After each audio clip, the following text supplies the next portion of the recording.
Don't tell me he got rejected. Stop. Give me a chance to speak, okay? Who said I'm not wearing it? I was gonna say hi, but you disappeared. Are you avoiding me? Who picked these girls? How did these girls do their jobs? Huh? I'm really worried. Sorry, everyone. Such an accident on set is definitely my responsibility. I'm sorry for all the trouble. You all have our contact information, and we will definitely handle this matter properly.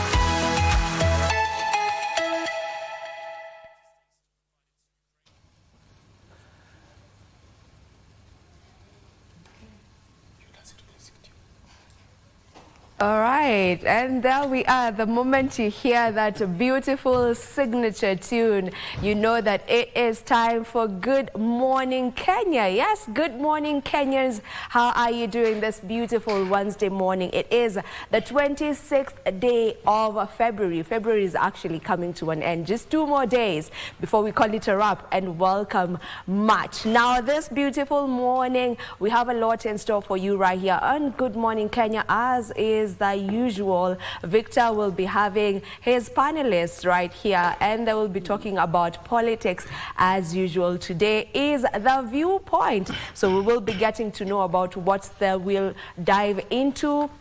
Mike is also here, Marie is here. Mike will be talking to us about devolution together with his panelists for the day. As for me, this beautiful morning, I choose to start you off with a quote, and it goes like, the best preparation for tomorrow is how you do it today.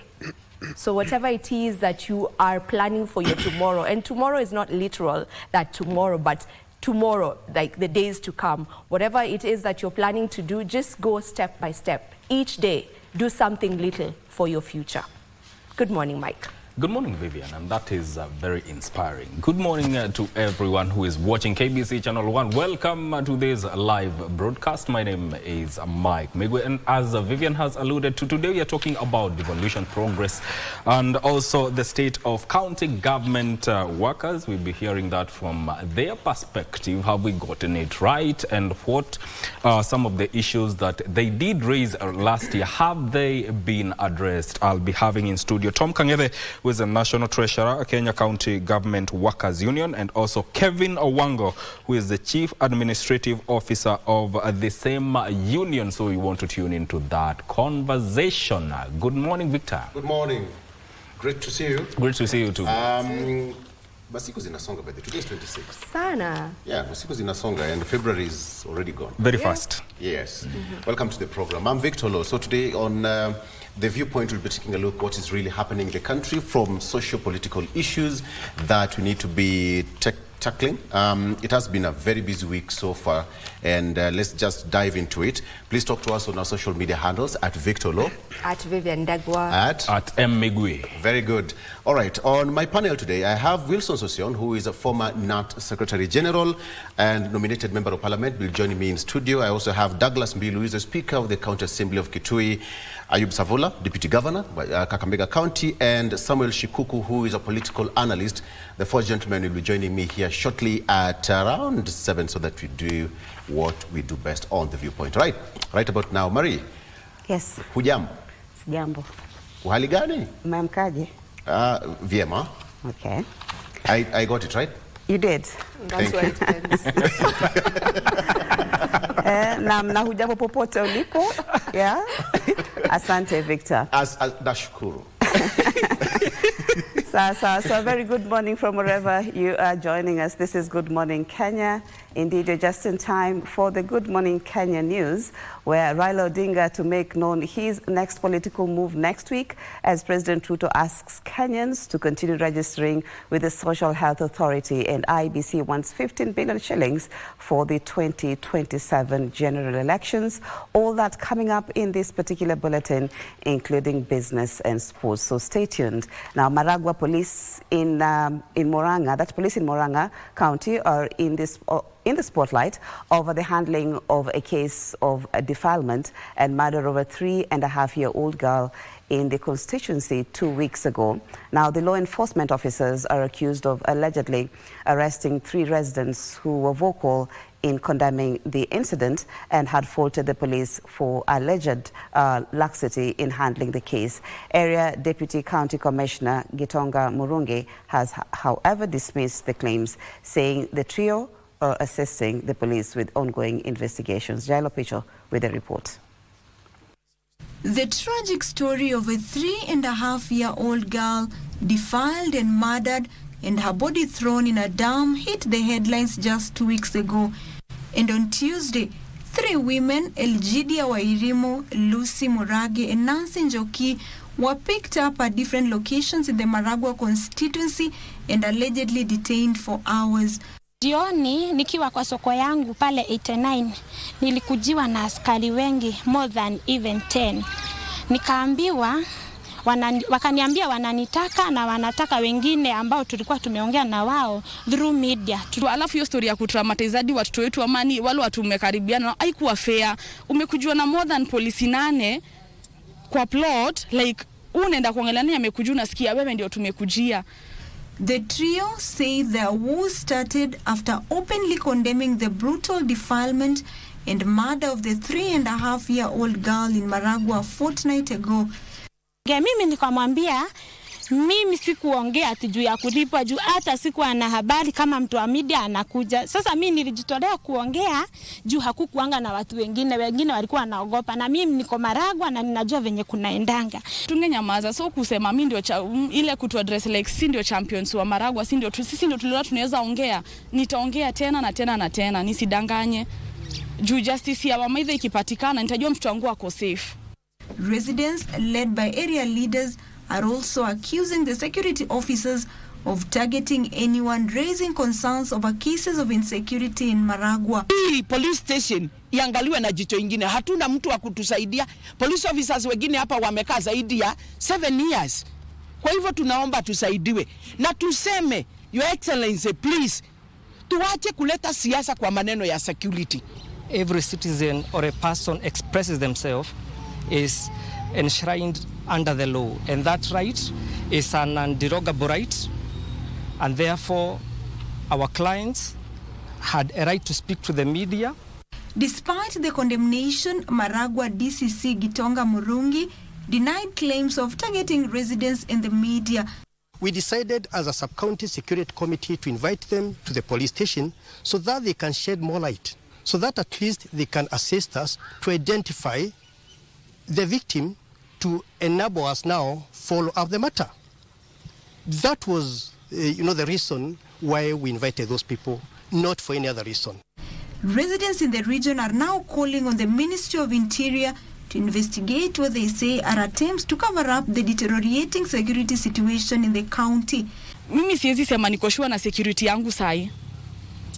Ikiwa kuongea kwa press ilinifanya mimi nikujiwe, like mzazi wako mali yako wako weri mokareke, umekosea nani?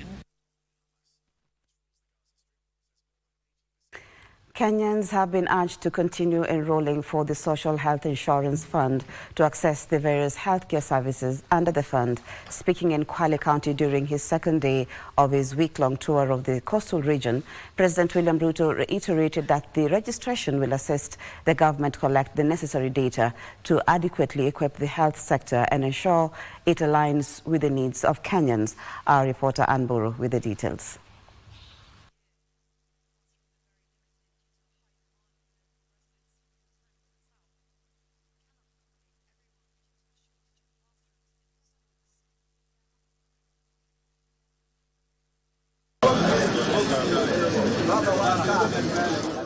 I'd said that there was going to be life after. Day 2 of the Coast Region Working Tour, and President William Ruto began his day in Kwale County in Lungalunga constituency.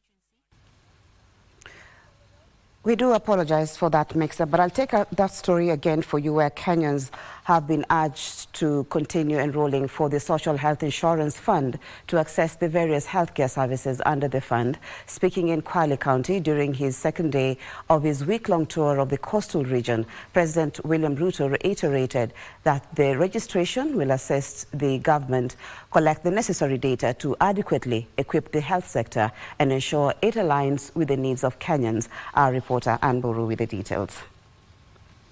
Day 2 of the Coast Region Working Tour, and President William Ruto began his day in Kwale County in Lungalunga constituency, where he commissioned an ICT hub and the last mile electricity connectivity project. Here, the president urged leaders to focus on service delivery. Mambo ya uchaguzi tulimalizana nayo. Mimi nimekubali ya kwamba tutengeneze serikali ya kuunganisha Wakenya wote. Hata wale walikuwa upinzani, tumekubaliana na wao wakuje tufanye pamoja, ndio tuendeshe Kenya pamoja, kusiwe na ubaguzi, kusiwe na wale wamefungiwa nje. Sisi wote tuungane kwa pamoja.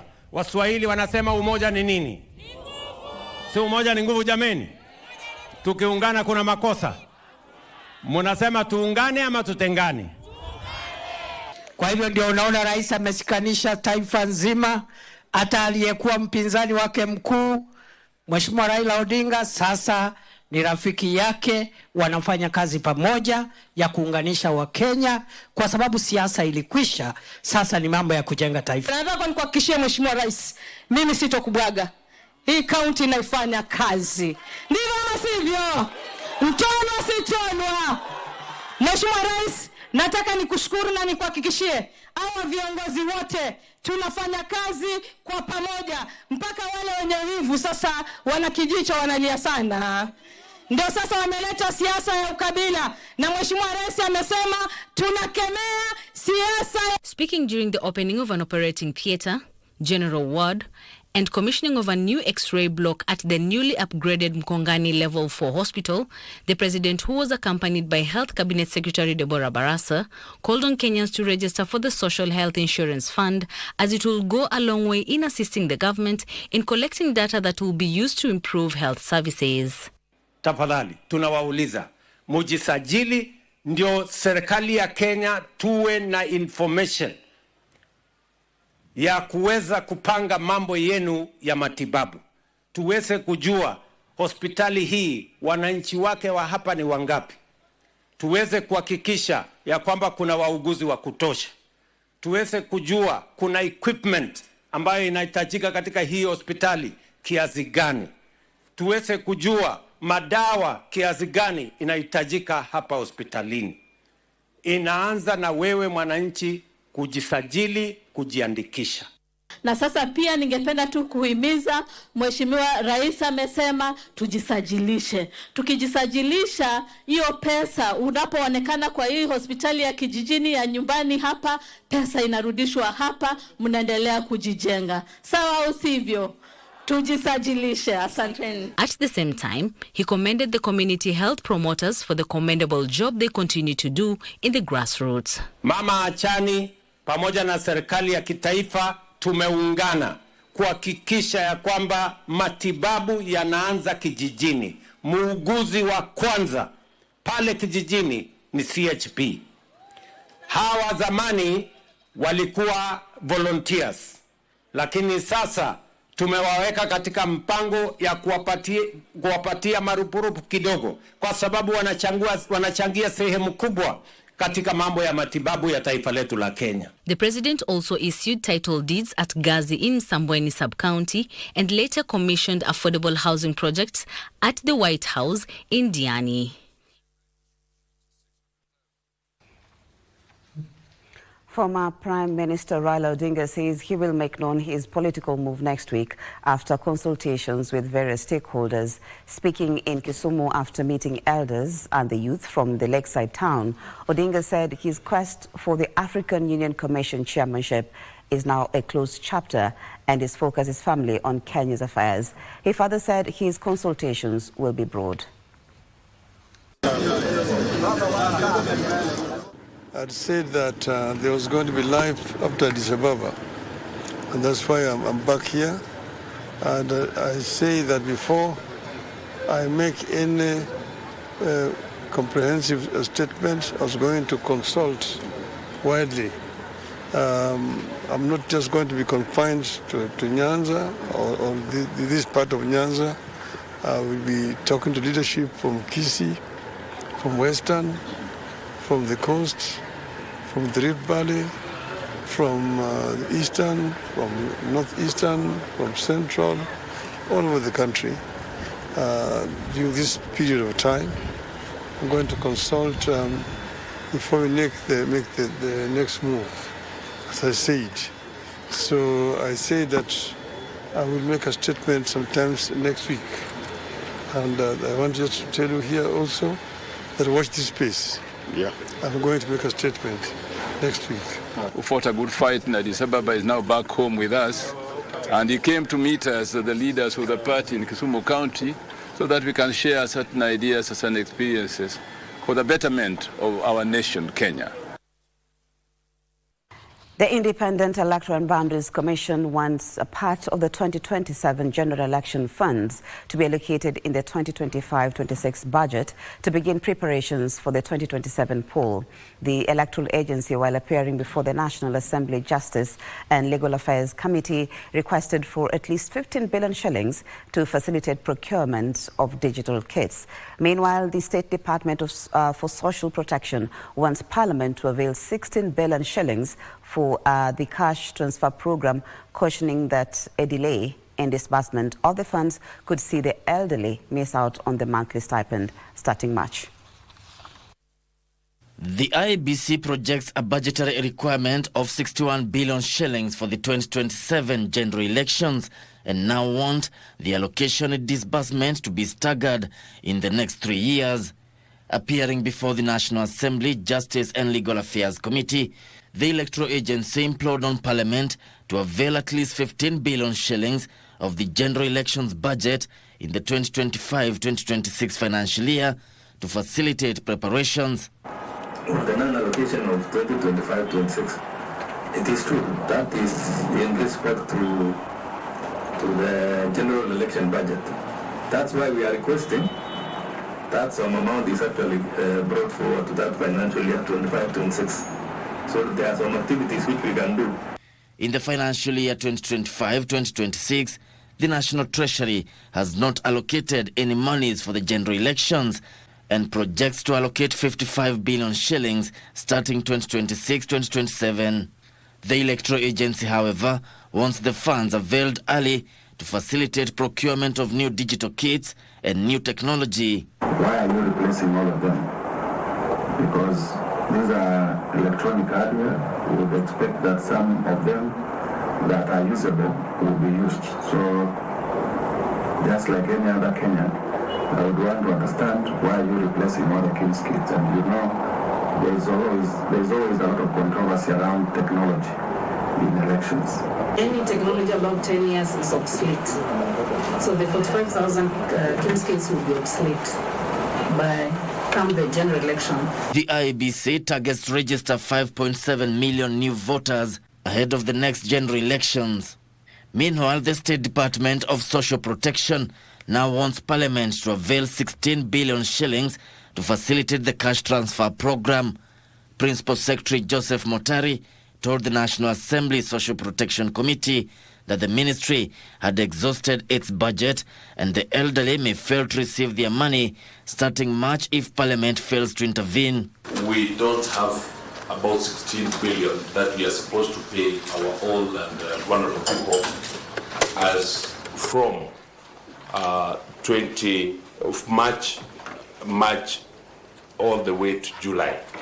We've exhausted our ceiling, we've exhausted our budget. Similarly, Child Welfare Society of Kenya has decried defunding, saying the welfare of rescued children is at risk. Kevin Washira reporting to the corridors of justice now, where Juja Member of Parliament George Koimburi has been released on a cash bail of 500,000 shillings or an alternative bond of 1 million shillings with a surety of the same amount. Kiambu Principal Magistrate, that is, Mwanamkuu Mwakwambirwa, said the ruling in a case where the MP is facing 6 charges of forging academic certificates allegedly from Jomo Kenyatta University of Agriculture and Technology. Our reporter has the details of that.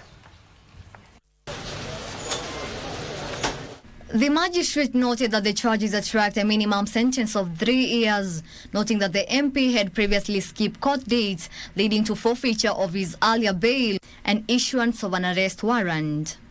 The court also notes that police inordinately delayed in arresting the accused person, whereas he knew or ought to have known where to find him, being a public figure. With the current ongoings, however, the court believes the accused has learned his lesson that the law does not forget. And this event, and in order to secure his attendance, the accused is hereby released on conditional and substantive bond terms as follows. Bond of Kenya shillings 1 million with 1 surety of a similar amount, or cash bail of 500,000. The accused will stand to lose this amount should he fail to attend court religiously. Aggrieved parties have a right of appeal. The case will be mentioned on March 5th, 2025. 21st. Meanwhile, in a separate matter, the High Court is set to decide on June 19th, 2025, whether to admit a petition challenging increased electricity tariffs. The petition filed by lawyer Edward C. Asitiba argues that the tariffs hike has burdened many Kenyans and violated their constitutional rights to afford electricity. And this is an issue that affects the whole country. As far as my colleague doesn't want me to cite this, I have statistics, my lord. How many industries have closed because of the cost of power in our petition is the highest in the region. There are statistics to that. The energy sector is the most mismanaged, one of the most mismanaged entities in this country. It is therefore our submissions that this particular petition is premature and that the petitioners were not well informed of the existence of this particular tribunal, and that this court should actually direct that this particular petitioners, should approach the right tribunal or the right dispute resolution mechanism in order to have this particular issue addressed.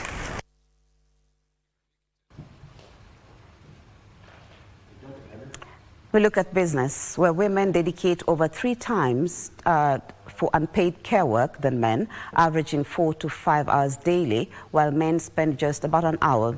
This is according to non-governmental organizations limits women's access to the workforce and financial independence.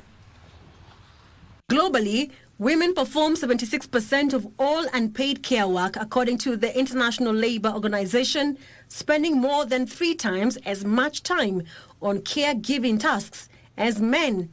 Kenya is poised to become the second African nation to implement a national care policy aimed at recognizing, redistributing, and compensating care work.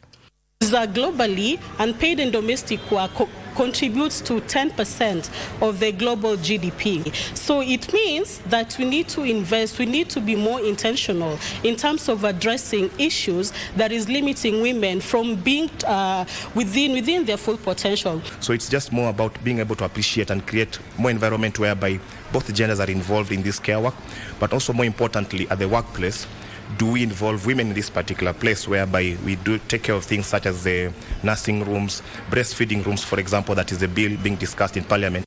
Despite progress in financial inclusion, gender disparities persist.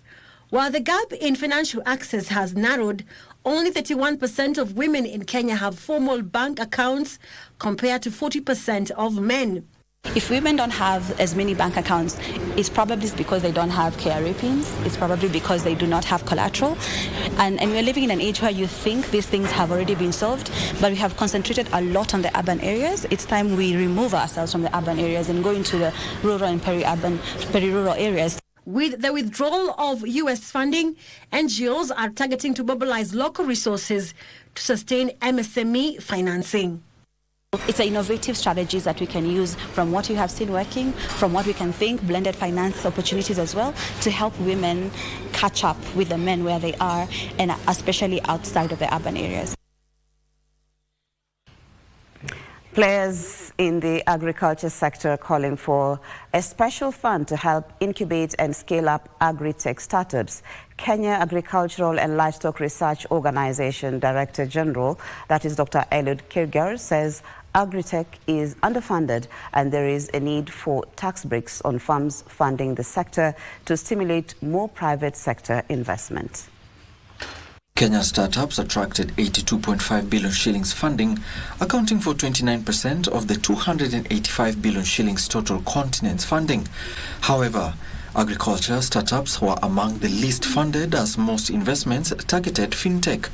The Kenya Agricultural and Livestock Research Organization is leading calls for creation of a special fund under the public-private partnership model to incubate and scale up agri-tech startups. The science sometimes stays in a piloting stage, and sometimes we are very successful and we take it into a scale. So what we want is showcase those pilots that are very successful and incentivize their scaling up. Apart from the funding that we get from the exchequer here in Kenya, we have to work with other partners and other funders. So what we do mostly is, for the common priority areas for research, we form joint partnerships, joint proposals.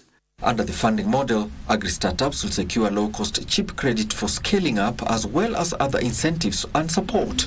This will be technologies that are suitable for our small-scale farmers, medium-scale farmers, and of course a few, because most of the time, the large-scale farmers are able to access technology very easily. But the challenge is our small-scale farmers who face a lot of challenges.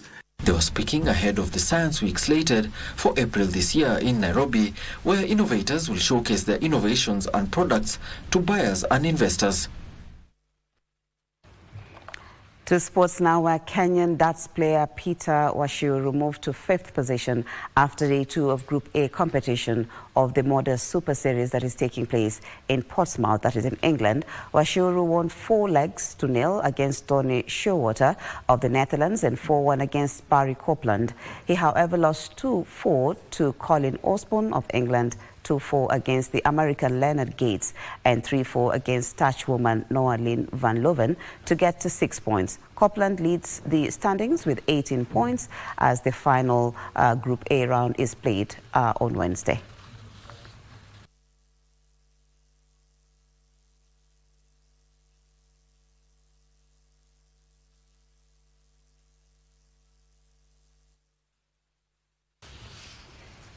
We've come to the end of the bulletin this morning. Thank you so much for your company as always. My name is Mariambo. My colleague Victor Lo will be taking you through the rest of the program together with Mike and Vivian.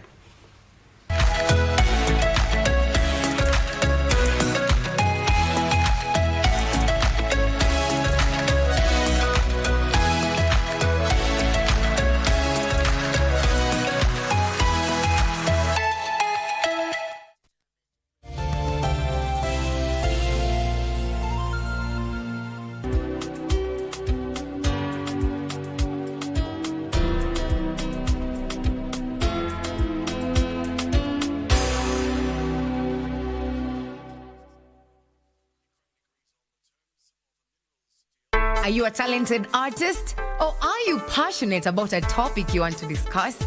But money can be very hard to find for an upcoming artist. Don't worry, Studio Mashinani has got your back. Sign up on ajira.co.ke to book a session with your music and video producers across the country. Work on your music, jingles, spoken words, and even podcasts to realize.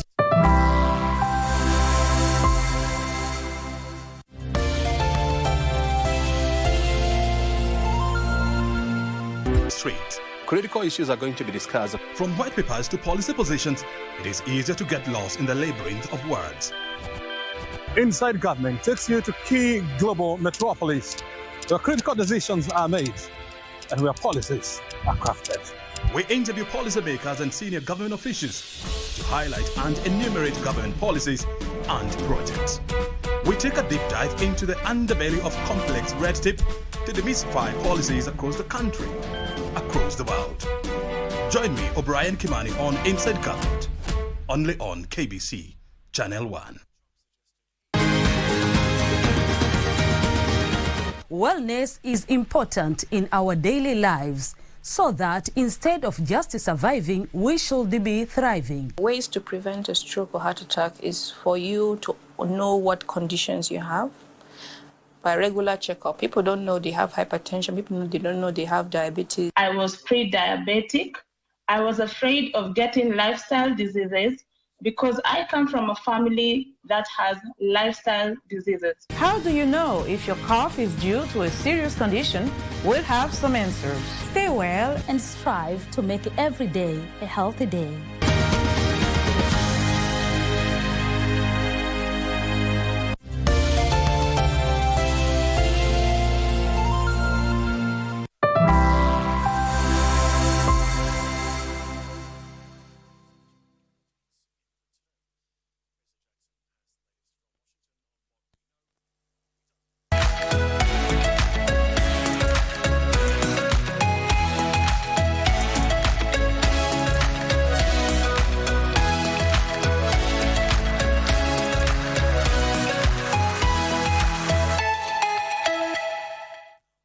All right, what a beautiful Wednesday morning. Good morning. The weather has changed today, by the way. It's not that hot.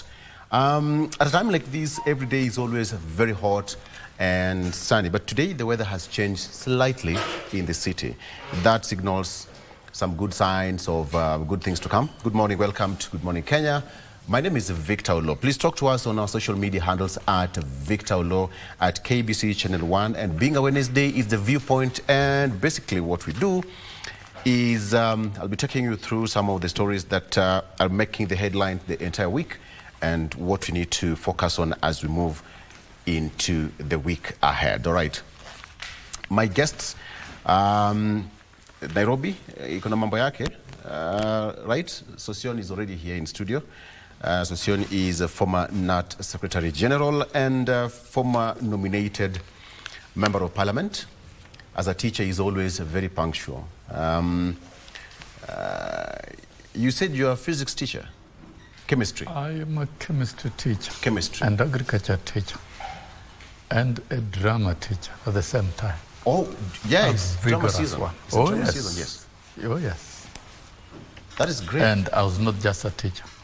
I was an exemplary teacher. Yes. For that matter. That is the reason why. And once a teacher, always a teacher. Explains why you're always punctual. There are some teachers who are never late for class.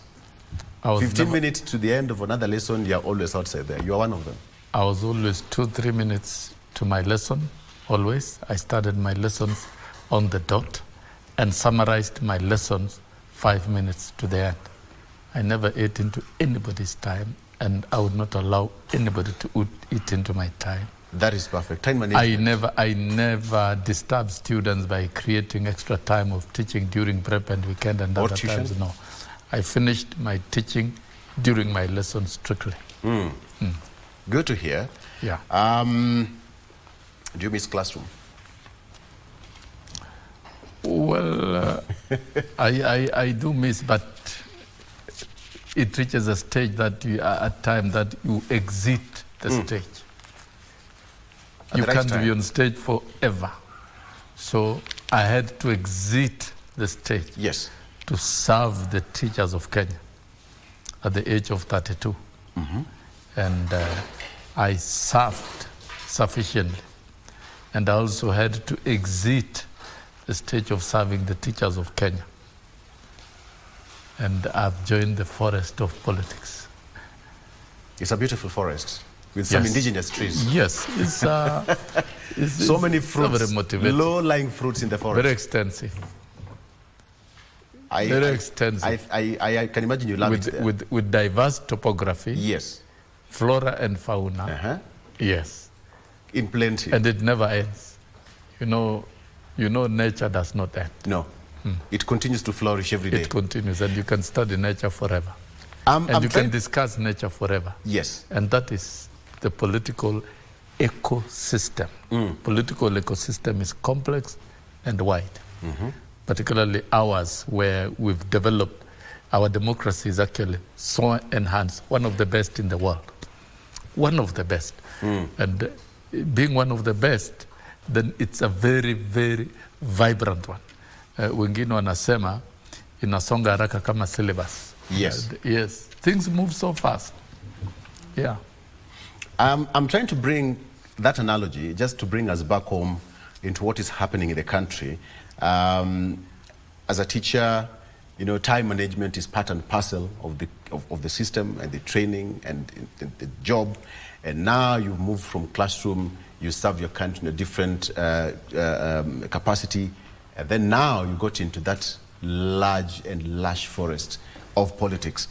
How do you describe these three things when you bring it back home in our current affairs right now? IBC says that they need more money, all right? We have got the president saying that there is a lot of unity talks right now between him and Honorable Raila Odinga. A lot is happening. How do you describe, based on the example that what we started, and the giants until now where we are today? That's why I said the syllabus is moving so fast. The syllabus of politics, the syllabus of activities. IBC, I can see the headline here. Yes. Shilling 61 billion. IBC polls shocker. That is by the Standard. You can read that exactly. Give us the headline. Today I'm giving you that job. Yes. What's the headline of the Standard? Shilling 61 billion IBC polls shocker. The budget is shillings 19 billion more than the amount splashed in 2022 general election by the IEBC. And comes at a time when the country's healthcare system is in a mess, the capitation of public schools has not been dispersed, and the university funding model is in disarray. This is how the nation has framed it. Just read it properly. Just read. Syllabus inakimbia. Yes. At IEBC inakimbia. Because of course, IEBC commissioners are being constituted, and by 25th of April, according to the selection panel, the names will be available for the president to formally appoint, forward them to parliament, and have them approved, gazetted, and appointed, and they get to office. And the first business they will do is to audit the 2022 elections, to conduct voter registration, to conduct by-elections, and largely to prepare for 2027 elections. So we are not very far from another election. Okay. Yeah. I'm trying to look at that paper. That is also forming part of our discussion today. 61 billion shillings for the next general election, that is in 2027. And when you look at, again, that amount is almost 19 billion shillings more than the budget that IEBC used in 2022. Now, what do you make of that headline on the front page of the Standard? Well, this is what IEBC has proposed. And IEBC budget is not imposed. It goes through Parliament. They must defend their proposals. They must outline their programs, what they intend to do. Yes. Because I believe a budget is derived from program in investment areas. And they will tell us exactly what they're doing, because I've heard they're replacing all the KIMS kits. The KIMS kits that were used in 2022 will have to be discarded and new ones procured and overhauled. You know, Kriegler gave very good guidelines to IBC, and we must laud IBC. Yes. It has come of age, and it should do very well and better in 2027. And you say the syllabus is rushing the unity talks across, unity talks in the air, and you've seen Baba posted this. And I said here last week, we were here, that there are now two very serious statesmen in Kenya, and anybody intending to play a role in politics, because now we are in this political forest, all of us together, this ecosystem. The tallest trees in this forest are two. President William Ruto and Raila Odinga. And so people should watch what they're doing, because, you know, you can't transform a country without stabilizing political ecosystem. Yeah. You can't transform a country without entrenching equity and equality. And that's the principle of the broad-based government, and we've seen engagements for the last couple of days. And I am sure, without a doubt, it will lead to more agreements. Yeah. That is going to lead to greater unity in the country. So that then, because when you look at the development agenda of Kenya Kwanza, which is now formal in government, and what Azimio or ODM, in fact there was no Azimio, there was ODM, what ODM was proposing, the pillars are similar, and therefore there is need to accelerate uninterrupted delivery of all the pillars of government. And this is what the president said. I need many hands through broad-based government to help me deliver my agenda, the president's agenda. Yeah. Because when you are elected, your agenda is elected, is approved, and it is the one to be implemented. So we want to see more programs in agriculture to make agriculture more productive.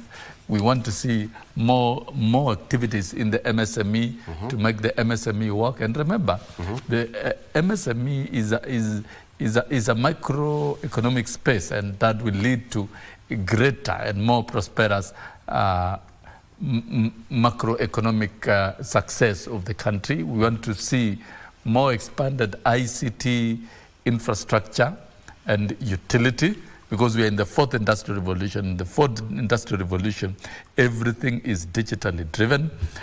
We want to see the housing model falling in place and succeeding, and the young Kenyans accessing affordable housing. And for me, because I've grown from the workers' background, young workers accessing houses without struggling to get loans to build their own houses, because that is what governments must provide. And we want to see the universal health coverage, which has been talked about here, that it is not working. It must work. Yeah. If it is about money, we should see more money getting in, and Kenyans getting treated, the critical illnesses being treated, that is cancer and the rest. So I believe there's a lot to transform the country. Make our education work, make it equitable, of high quality and accessible to all households. These are deliverables that the government must deliver. All right. And I believe it is knocking the hearts I'll get to of President William Ruto and Raila to ensure that it is I'll get delivered. to that very shortly. Thank you. Samuel Shikuku, political analyst, has also joined us on set. Samuel, good morning. Good morning. And welcome to Good Morning Kenya. Thank you. Karibu changamuka bro, changamuka. Yes. Changamuka. So we are just getting through the front page of the local dailies, and Susion has given us that front page of the Daily Nation. Again, perhaps for the sake of Samuel, the front page, what does it say? 61 billion shillings, IBC poll shocker. Yes. Perhaps, according to the report, that is the highest poll, the proposed amount for the next general election. What do you make of that headline, Samuel? To me, I can say it's good to fund IBC, because IBC, it has been challenged every time, every election. IBC, we have the challenges facing Kenyans. They don't trust IBC, and they may say they lack funding. If truly they can fund them that amount of money, I think they can do a better job in next election. Yes. Okay. So this amount is perhaps going to be the highest, 19 billion shillings. Let me take a look at what's on the front page of the Standard as well. Pain of Haiti, that is what I have here on the front page of the Standard newspaper. Pain of Haiti. Apparently, Kenya lost one of the soldiers there in the peacekeeping mission in Haiti. And he said that at 25, Naomi Samuel never thought that she would be a widow after what they first thought was a career break for her husband turned into a nightmare when he succumbed to injuries during the controversial Haiti mission. The story continues there. Samuel Kaitwai's widow, the gentleman who was also deployed to the peacekeeping mission in Haiti. Gachagua, Raila will be president if he joins us. That's also on the front page of the Standard newspaper. In a candid interview, former deputy president claims that he has numbers that will make opposition leader win the elections with a stunning majority. But that will only happen if Raila joins the other side. How true is that? All right. On the front page of the Star newspaper, secret treaty, Raila and Ruto sign 2027 deal. MOU, however, remains closely guarded because now that is something still in the pipeline. Secret treaty, Raila and Ruto sign 2027 deal. That is also the front page of the Star newspaper. And still, down below is the troubled north.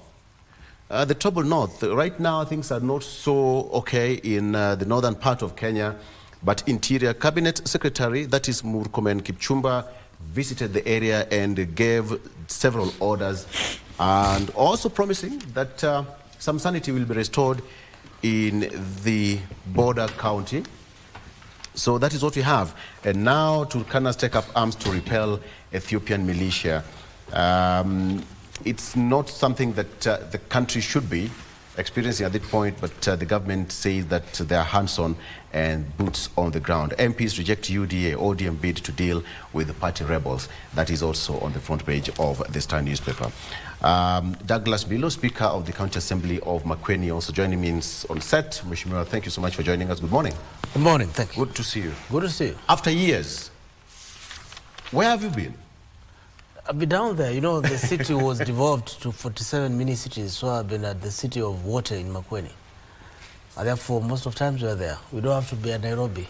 And we can follow you online. Nairobi to Makueni is not that far. It's 2 hours drive. Always visitors around. But 2 hours, you can do a lot down there. I see what you're trying to say. Yes. Okay. Thank you. How is Makueni doing? We're doing very well. All right. Challenges of devolution.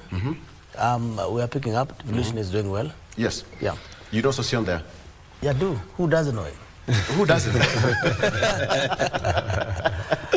That's a good one. Who doesn't? Yeah. And Samuel Shukuku is also a political analyst by your side. So, gentlemen, we are good to go. So, let me start by asking you the same question. Front page of the Daily Nation. That's on the front page of the Daily Nation. IBC seeking 61 billion shillings for the next general election. They submitted their proposal in what is touted to be the most expensive. In 2022, the budget they had was the most expensive then. But right now, 61 billion shillings proposed is going to be another, if it's passed. But of course, we understand that there's a lot of dynamics that have gone through. What do you make of that headline?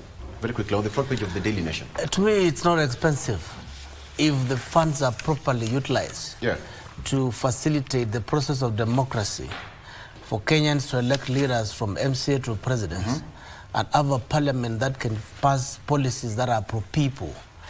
But it becomes expensive for Kenyans because they know that you want 61 billion and have a hoggish election. Yeah. You can see what's happening in this country. All of us are not settled. There's opposition. There is movement of political parties from left to right. The economy is doing bad. There were demonstrations immediately after elections. So the cost of inconveniences that Kenyans are not satisfied after elections is more expensive a billion times than what is being requested. If IBC indeed... What did you say? The cost is more expensive? The cost of unfair elections and improperly organized elections is more expensive a billion times than the 61 billion. Because we're struggling as a country, arising from a contested elections, in which case you cannot really establish who won, who didn't win. There are polling stations that projected different votes, And this is not just the previous election, but all other previous elections. We have had problem with the IBC in the manner in which they have conducted this business. So I'm saying, if they are requesting for 61 billion to conduct an election similar to that which was conducted in America, fair, we will stabilize our country. But the problem why Kenyans are asking, and they think that, and you think, is a lot of money because you know they are going to give you the same results or worse. Democracy is constrained. 5 years, and the will of the people is compromised. Okay. Yes. What do you make of the same statements, Sosion? Let me welcome my brother. Thank you. Yes, it's good to engage the Speaker of Makueni County. Yes. 61 billion as proposed has been broken down into various vote heads. And that indeed will be subject to parliamentary process, whether it's going to land at exactly 61 billion or less or more. That depends on the parliamentary process, and that is our constitution. And casting aspersion on the efficacy of IBC at this stage, I think will be defeatist. The Supreme Court has proved time and again that IBC has done a fantastic job, particularly in 2022. Yes. If you lost elections, you lost elections. And you accept, concede and move on. The world will not die. But if you create stories and navigate and try to argue, make up a case, that's what I call fishing expedition. You are creating hope where there is no hope. Politics, elections is about numbers. You either have votes or you don't. And I think other people have moved on. We are looking at uniting the country and moving on and ensuring that there is justice and fairness and there is development and equity and nobody is excluded in the country. So we are past 2022 and a verdict was given by the Supreme Court and that verdict remains unchallenged, and that's a fact. And let's not live in 2022. Let us now live in 2027. And let's look at 2027.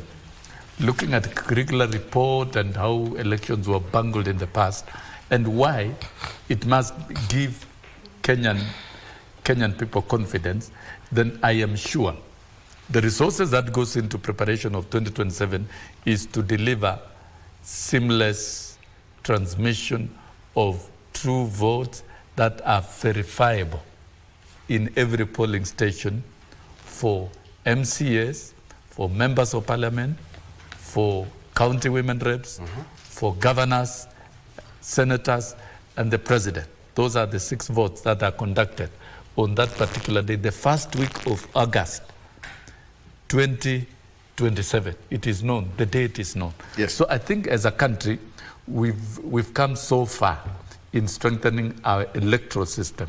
And I want to believe that the new chair and commissioners and the secretariat of IEBC, because I've seen the structure, they're not reinventing the wheel. Yeah. They're working on the investment program areas that have been put in place.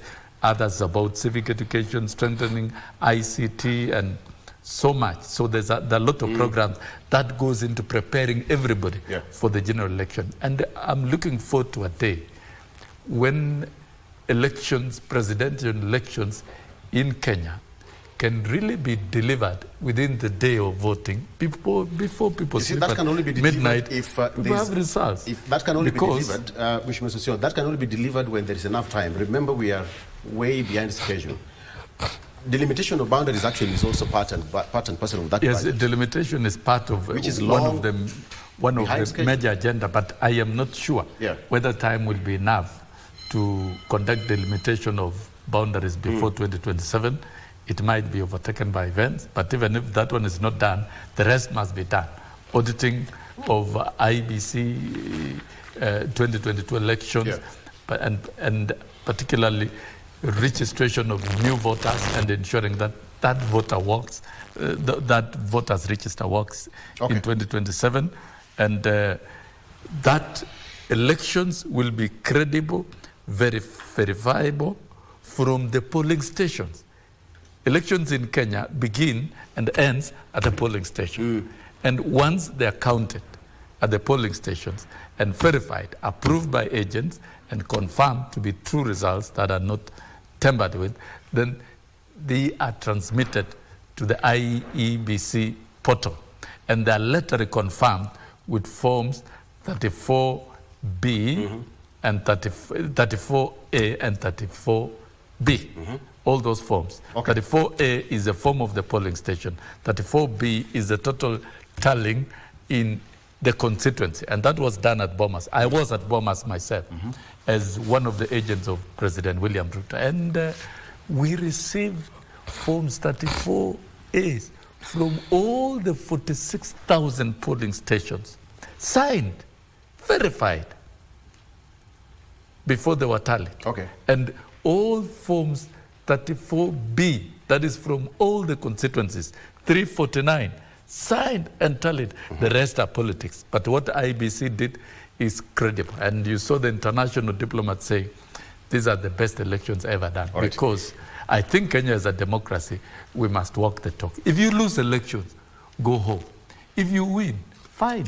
Because leadership is not a human right. It is a privilege given by the people. Absolutely. Yeah. But Samuel, when you look at this budget and the timeline that we have currently, do you think we are being realistic? Because we don't have commissioners yet, you know? Yes. And a lot must be done.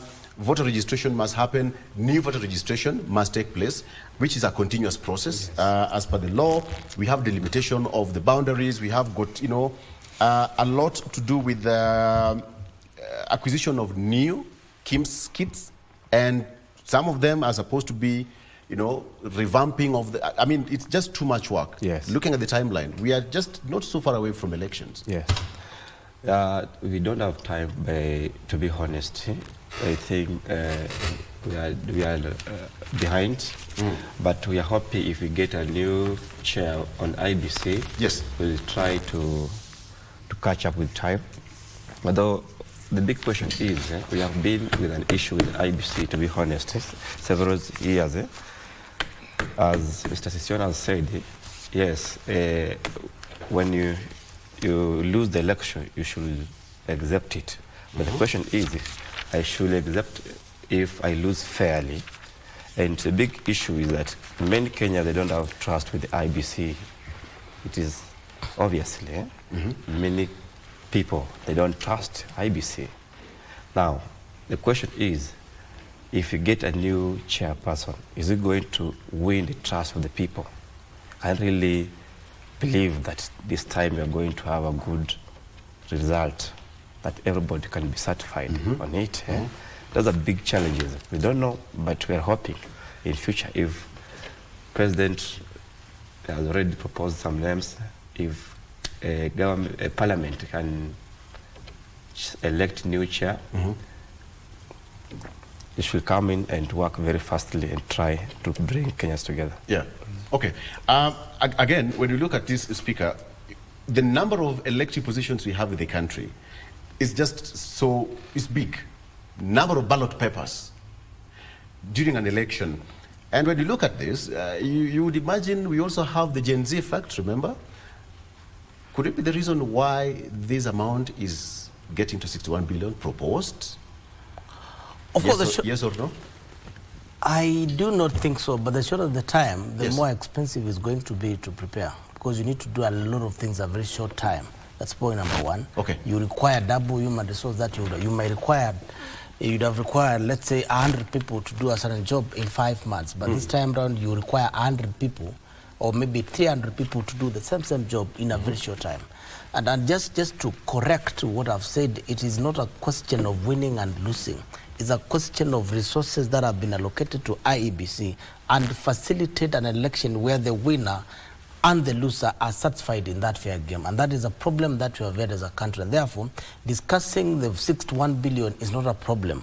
But how the 61 billion is going to be arrived at so that we do not have an election that is contested in this country, and ensuring that including... Allow me to cut short. Thank you.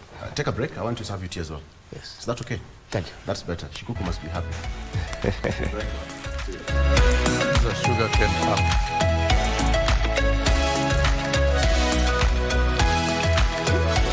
now that Kenya does not impose.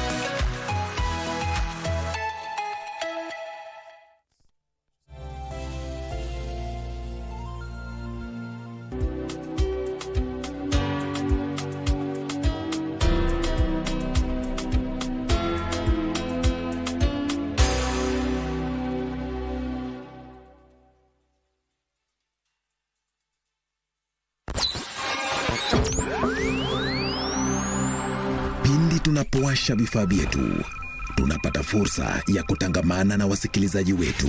Karibu sana thĩinĩ wa tabarĩra ya Rwiga. Tunapeperusha utangazaji uliobobea katika habari, nĩ ũndũ wa macio na mangĩ maingĩ, burudani, nĩ harĩa tũkoragwo tũkĩigua nyĩmbo mwaki nyĩmbo hoda na hamasisho la kiroho. Usiachwe nyuma. Jiunge nasi kwa safari ya kufana katika 99.5 FM. Soro FM.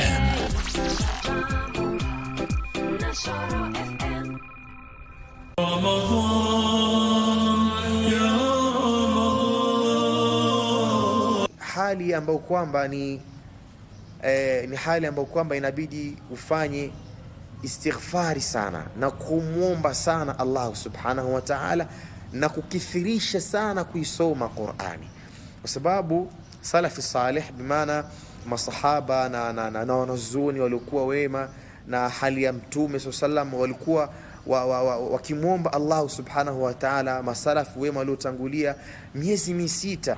Na unapojiandaa katika kuingia katika mwezi wa Ramadhan, basi kama Waislamu tunapaswa kuhakikisha kuwa tumefanya mazoezi ya kufunga katika mwezi huu wa Shaaban.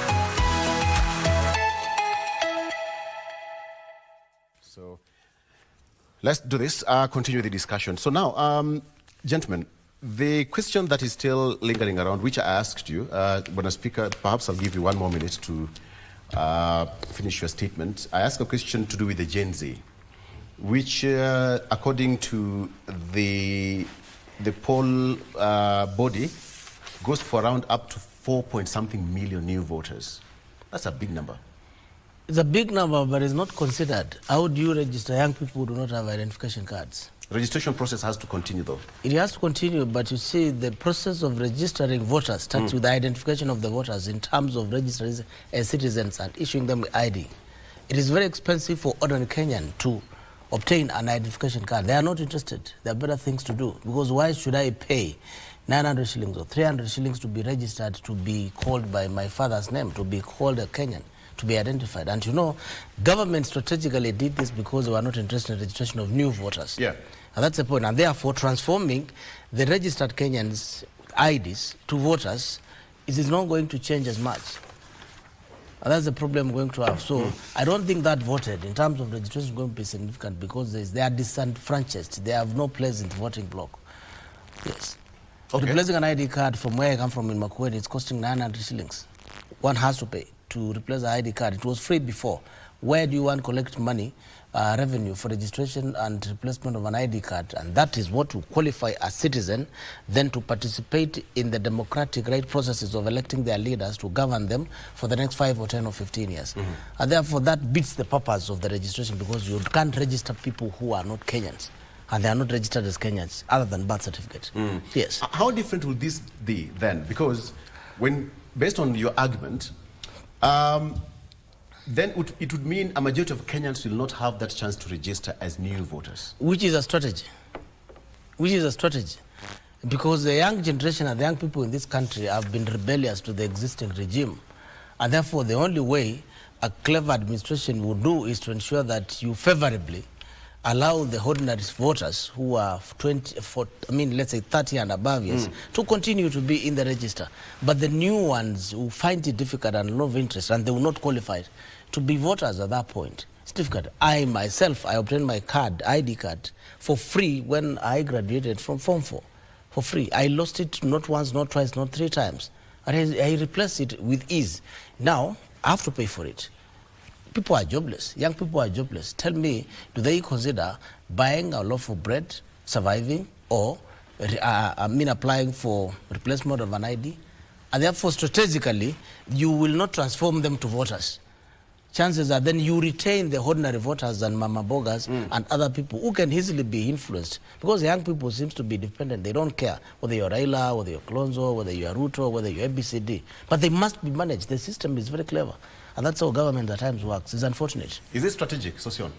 No, it's not strategic. I think what Mheshimiwa should know is that with the new constitution, basically all government services, you pay a modest fee.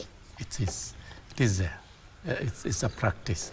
And so, even if it were 1,000 shillings for the process of registration, just to get an ID that will enable you to do many things, I don't think that would be too much. And for me, the levy imposed on registration of new IDs was not intentional to obstruct young Kenyans or any Kenyan who deserves an ID from voting. It was not geared towards elections. Because if you check, you are the Speaker of the county, you'll see that all services, you make some payments. And that is post-2010 constitution. The only thing we may need to advocate is whether the national government can avail a proper budget so that Kenyans can be registered without paying. That would be, we bring another argument.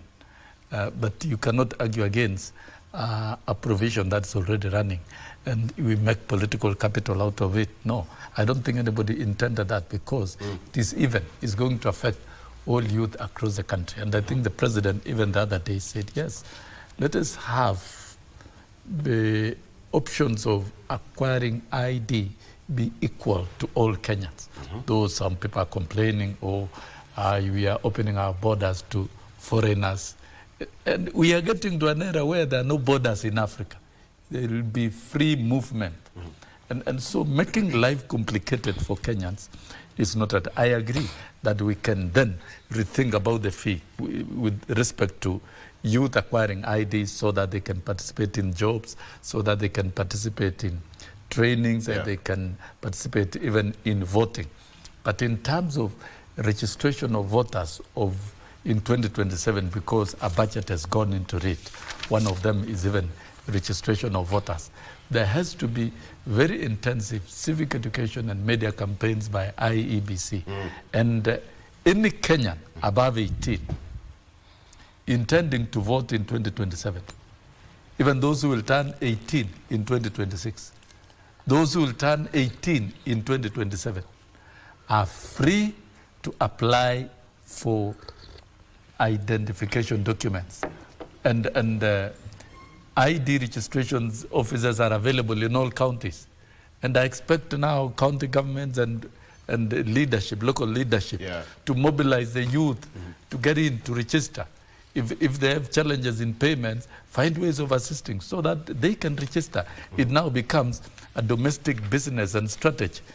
Let not registration of acquisition of ID be a real excuse and an item that we waste a lot of time. What would be the motivation?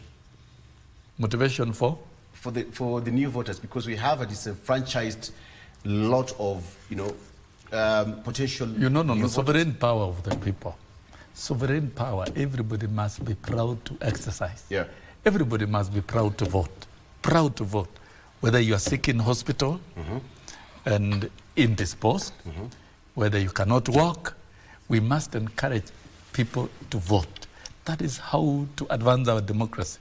If we register, for example, because last year we had 22 million registered voters, and those who voted, I think, was around 13 million. Then you're telling us 9 million did not bother to vote. Sometimes we get voter apathy. People don't turn up to vote. Yeah. You look at in some areas, voter turnout was at 65%, 70%. In some areas, it is in as high as 90, 95. I think what we need to do going into 2027 is to, and IBC should do, leaders should do, everybody should do, is a collective effort to sensitize people to vote. Even those of us who have been vying for seats, parliament elective seats, the most important thing is to urge voters to vote. It doesn't matter whom they are voting for. The most important thing is to vote. How do you help those with disabilities? How do you help those in hospitals? How can we make sure that the patients who are in hospitals are also able to vote? The security personnel and the electoral staff, how can they vote? All right. Because we must give everybody a right. If we are talking about strengthening the exercise of Article 1 of the Constitution, that of sovereign power of the people deciding on their leaders, I want to ask then we must encourage high voter turnout. Thank you. I want to ask this question to all of you, because now, based on what Mr. Speaker said, that some of these things were intentional, including the registration of voters. It was intentional by some quarters. But we are in 2025, February, and we are getting into March. We've not seen any active revamping of the polls body. We've not seen, there has been a lot of mark timing in as far as the formation of IBC is concerned.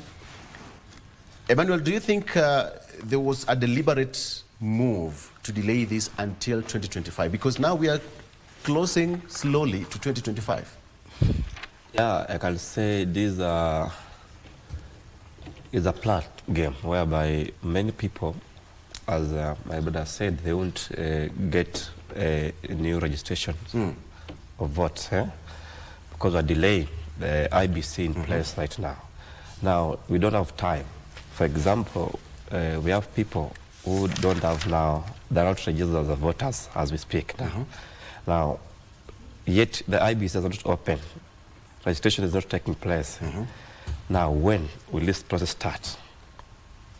Now, when we are delaying, this one is a game whereby we're just retaining the vote that we had last election, whereby I think it's a game my government is playing. It's a game? It's a game. Do you think it's the same game? It's very consistent. Remember the NADCO where Raila Odinga and the President William Ruto agreed to put a team in place at Bomas and agreed on what should be done. Why has it taken too long to establish IEBC? Why is it coming the last minute? It's being rushed. Two, as Mwalimu has indicated, the Honorable Secretary General, and forever will be, he has indicated that Article 1 of the Constitution provides that the sovereignty belongs to the people and shall be exercised directly or through democratically elected representatives.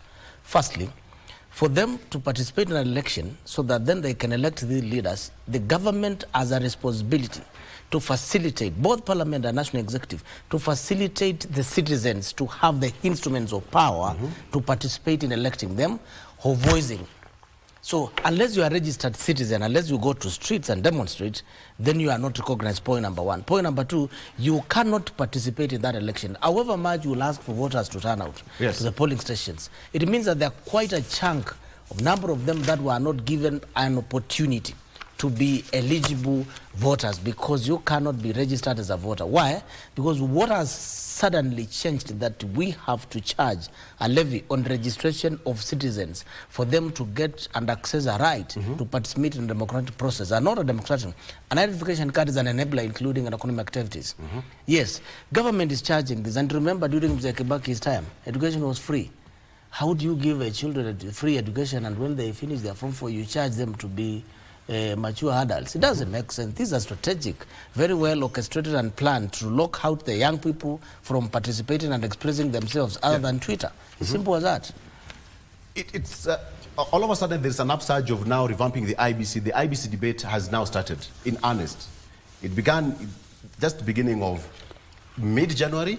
The story and the narrative to revamp IBC kickstarted, and now we saw the poll body, the commissioners and the deputy CEO and some of the officials facing, Parliament. But then now, still with you, Speaker, when you talk about timing, what do you read in this? We will not have enough time. Let me ask, you mean this is the first time the deputy CEO was recruited? No, he has been in office for some time. 2, the commissioners, the panel is in place. It's going to take some time for them to put a new IBC in place. And remember, you have to induct them to understand the electoral process. They will require, again, some time to do so. Whether you call it the registration of voters, education, voter education campaign, whether printed, digital material, that has to be done by IBC itself. Otherwise, because it's too much that is going to be done, you leave it in the hands of politicians and the political leaders to go to podium and advise citizens on how to vote for them. That means that the responsibility of IEBC on voter education and voter information has been taken over by politicians. So you will hear a presidential candidate trying to advise voters on how to vote, go and register and vote. What happens to our community where there is no political leader or presidential candidate? They are denied an opportunity to be informed and educated about voter processing merely because their community, they don't have a presidential candidate who's appearing on a TV or is addressing them any other time. And therefore, the time is too short, and I'm saying that we must get to do things differently so that then the 61 billion IBC requesting is applied in a democratic process to ensure that immediately after election and the 5 years following, then we have a credible government. It doesn't matter how you win, but we need to believe, every Kenyan ought to believe and accept that we have a president, we have a governor, we have a MCA, and so forth and so on, and others should admit and concede defeat. Supreme Court was not established for determination on who is president and who is a governor. That was not the case in America and in advanced democracies. Why must we be so keen on who becomes the next Chief Justice of the Republic of Kenya merely because you know that elections are going to be contested? Why can't we do away with it? Is it that we are not Christian or Muslim or religious enough? The answer is no. Why is it that we do not have contested NEC examination council as such? You point out a few issues that are personal responsibility or individual school responsibility. The problem should be constituency X and issues, but not across the board. And therefore, I would say even NEC is doing far much better where you are, Mwalimu, than how IBC has been performing, and it has to improve. If then Kenyans have to accept policies of the incoming government, hold the government for the economy of this country to move forward. You've made Sossion happy for a minute. Really? I'm listening to his line of argument. Right. And the concerns of the speaker. Yes, as you work on that, the timing. That I think legitimately everybody is concerned that when the IBC commissioners come in, do they really have enough time to do most of these things? But I dare say there is enough time to do everything. The fact that commissioners are absent does not mean that the secretariat is not working. In fact, this report was tabled before the JLAC committee in the National Assembly by the Deputy CEO. That means some work is in the works, and therefore IEBC, because we are not dealing with new things, IEBC has adequate time to work around the clock to ensure that confidence in 2027 election. That's the most important thing. And I would like to say the architecture of IEBC in terms of presence is in almost every constituency across the county. And they can do their work. They have secretariat, they have personnel, they have programs. They're not learning new ways of civic education to people. They can conduct their programs in every polling station. They have already gazetted polling station, unless they want to expand. So really, we are good to go. We have an infrastructure and an architecture that has been used over time, and not in a constituency where there is a political leader, but even as far as polling stations. And we saw the mobility even of the registration of voters in and around the areas around the polling stations. It's possible to be done. So the thing is, and we cannot say it is government. Let us know, let us have facts about the delay in constitution of IEBC. It was not caused by government. Remember, the constitution of appointment panel was contested in court, and I think by the Kalonzo Musyoka side, and there were orders injuncting it, which was set aside the other day. And the moment they were set aside, the panel was constituted and it is working. And we are a country that follows the rule of law. We comply with court orders. So it was not government action. It was an action of the court via an applicant of another party. And you see, when any citizen can make an application in court, it is not a crime. Allow me to ask you for a favor. But now that IEBC is being constituted, in that newspaper, Molimo, there is a breakdown, a clear breakdown. Yes. Perhaps just take us through one by one, if you can. Yes, it would be good, because these are investment areas. One is recruitment and transfer, transfer and team building. Go ahead. Recruitment, transfer, team building. This is human resource. Maintenance of vehicles. This is for operations and movement. Purchase of motor vehicles. This is addition of more vehicles to allow mobility of the staff. Media campaign. And this one is taking about 1 billion shillings. That means there's a lot of communication to be done. Yes. National Electoral Conference. That means there will only be a National Electoral Conference. You must get the stakeholders on board and share with them and have their input. We are a country that respects Article 10 of the Constitution. And then legal petitions, legal reforms, elections, disputes resolution, data protection, corruption prevention, protection, and so much more. And risk registration, boundaries, GPS, research and PEE, disposal and tendering process, CVR/VV, election materials, ballot papers, training, meals, tallying centers, nominations, transport, wages, and the list continues. Replacement, upgrade and maintenance of systems. Continues. And then lastly, the most important thing, simulation. You know, simulation will be testing now this brings, how the whole system works. This brings me to the question of timing. You've listed almost more than 10, 15, almost 15. As outlined. Exactly. Do we have enough time? That is the question, because now it's going to be the commission itself and the country. The Constitution of Kenya is Kenya going to be working as if you're under some Constitution of Kenya pressure. The Constitution of Kenya created independent commissions, Chapter 15. Independent because nobody can control the operations outside itself, not even the executive, not government. It is only answerable to Parliament. And if you look at it, they were reporting to Parliament. And even in terms of budgetary provisions, they've recommended 61 billion for 2027. And Treasury has proposed 55 billion. So the disparity between the proposal of IBC and Treasury is about 5 billion. And they've outlined the investment areas and programs. This is an independent commission. They are free to work. And Kenya is a country that is very rich with highly qualified personnel. And I have all the confidence, considering the electoral ecosystem that we have had in the past, the disputes, the lessons to learn, the auditing, the facts that come out from, the data that comes out from auditing every election is going to inform the next team to work thoroughly.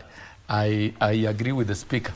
We must ensure that IEBC is able to do what it must do. It must burn the midnight oil and ensure that Kenyans have confidence, one, in 2027 elections. Two, as many Kenyans as possible are registered to vote. Three, conduct extensive civic education of Kenyans, so that we have credible, free, and fair and verifiable elections of 2027. Well said. So Emmanuel, how do you plan and execute well? I agree. Emmanuel, how different will the next election will be? I can say maybe turnout, because most of people have lacked trust in government, in IBC. So it depends if the new maybe if we can have a new candidate. Yeah, because the Gens, when you listen to Gens, see what they are saying, they want their own. Because they are tired of this same regime, people that have been in politics for a long time. So it depends whom they will choose and whom they will feel they might be comfortable with. Although 2027, on my opinions, I can say turnout will be much lower because many people, they don't trust. Okay. For example, the current government that we are having now, it had a good manifesto whereby many youth, because those manifestos are touching Mama Bogas and many young people in the country, they had seen their hopes their problems are going to be solved with this government. But what has happened? Nothing. It is worse. Because many youth are jobless. Many youth, right now, they can't access to IDs because they have to pay some levy on that. Now, in my opinion, I can say next election turnout will be much lower than usual. You take a lot of time traversing the country, Speaker. Yes. And you interact with the like-minded individuals and caucuses and all that, for here and there. How different will this be? In 1 minute, if you can. It will be different in the sense that many Kenyans who voted for the current regime will have no reason to turn out to the polling station and vote for it again because they are disappointed, and not just youth. Mama Boga is the most disappointed because this was supposed to be a bottom-up model with a perspective of strengthening the bottom, and the people are needy, which has not happened. And therefore, the few who will turn out to the polling station, they will be on a protest vote. And that's what I can say, including the young people who will obtain IDs and eventually be registered as voters. Then they will be on the ballot box just to vote out the current administration because they have nothing to celebrate under the current regime. And therefore, that gives an advantage to whoever is going to be alternative presidential candidate against the current administration as it is, because it has disappointed its voters against the background of the promises. But that can change. In Kenya, everything is possible. You know that. That Kenya is gone. No. That Kenya is gone. No. I will tell you that Kenya is gone. Kenyans, Mwalimu has taught for a long time, and quite a number of our mamas and our mama bogas are grade 8 and above. We don't have illiterate people. We have Form 4 leavers, they are here. We have university graduates, there are so many in these streets. And they inform their mothers, they inform us, they teach us, they are leading this country, they shape the opinion, they are liking and they are following this conversation. Good morning, Kenya. More of them are on Twitter, on TikTok. They are current affairs. They read this newspaper at 4 a.m. in the morning, the soft version of it, and they will be able to inform many other people. So things have changed. That's what I've noticed. Let's take a break. I want to refill Sosion's cup. I think that cup is empty, right? Sure. There's no tea. We'll take a break. Let's be back.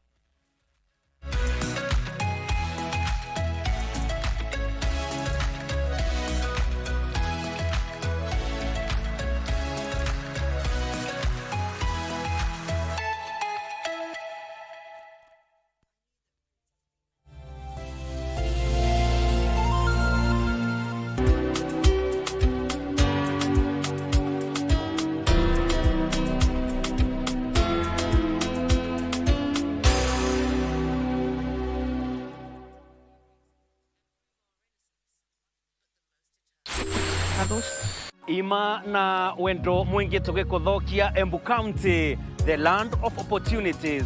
Gambonene ya Ngemi FM mushi worata. Twegagure na kamwetha kama viometo.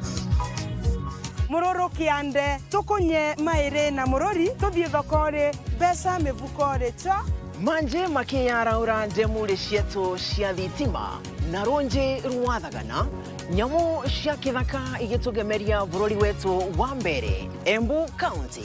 Ngemi FM tikomuno tukianirira na mugambo munene.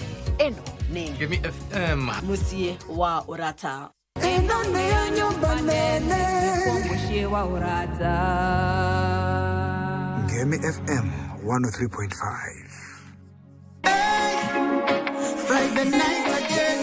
Greetings in the name of the Most High, Jah Rastafari. My good name is Marley Moses, the positive warrior, alongside... Yes, sir, DJ D-Rage, the baddest. Each and every Wednesday from 10 p.m. on KBC Channel 1 TV. Tunakuletea the biggest reggae party in 254 in a yard extra. Extra niceness of reggae music. Extra dose of entertainment. When the thing is nice, we have to do it twice.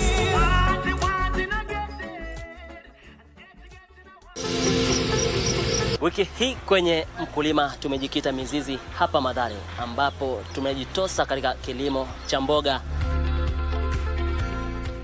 na pia ufugaji wa mbuzi wa maziwa. After high school unapata kuna opportunities hapa nje. Mume-enroll kwa colleges, mkitoka bado mnaangaliana hapa nje.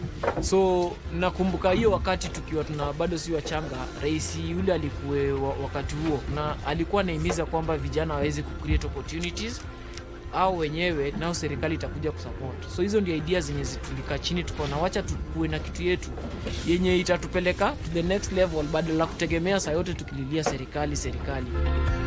Usikose kujumuika nasi siku ya Jumamosi saa 10:30 upate uhondo kamili.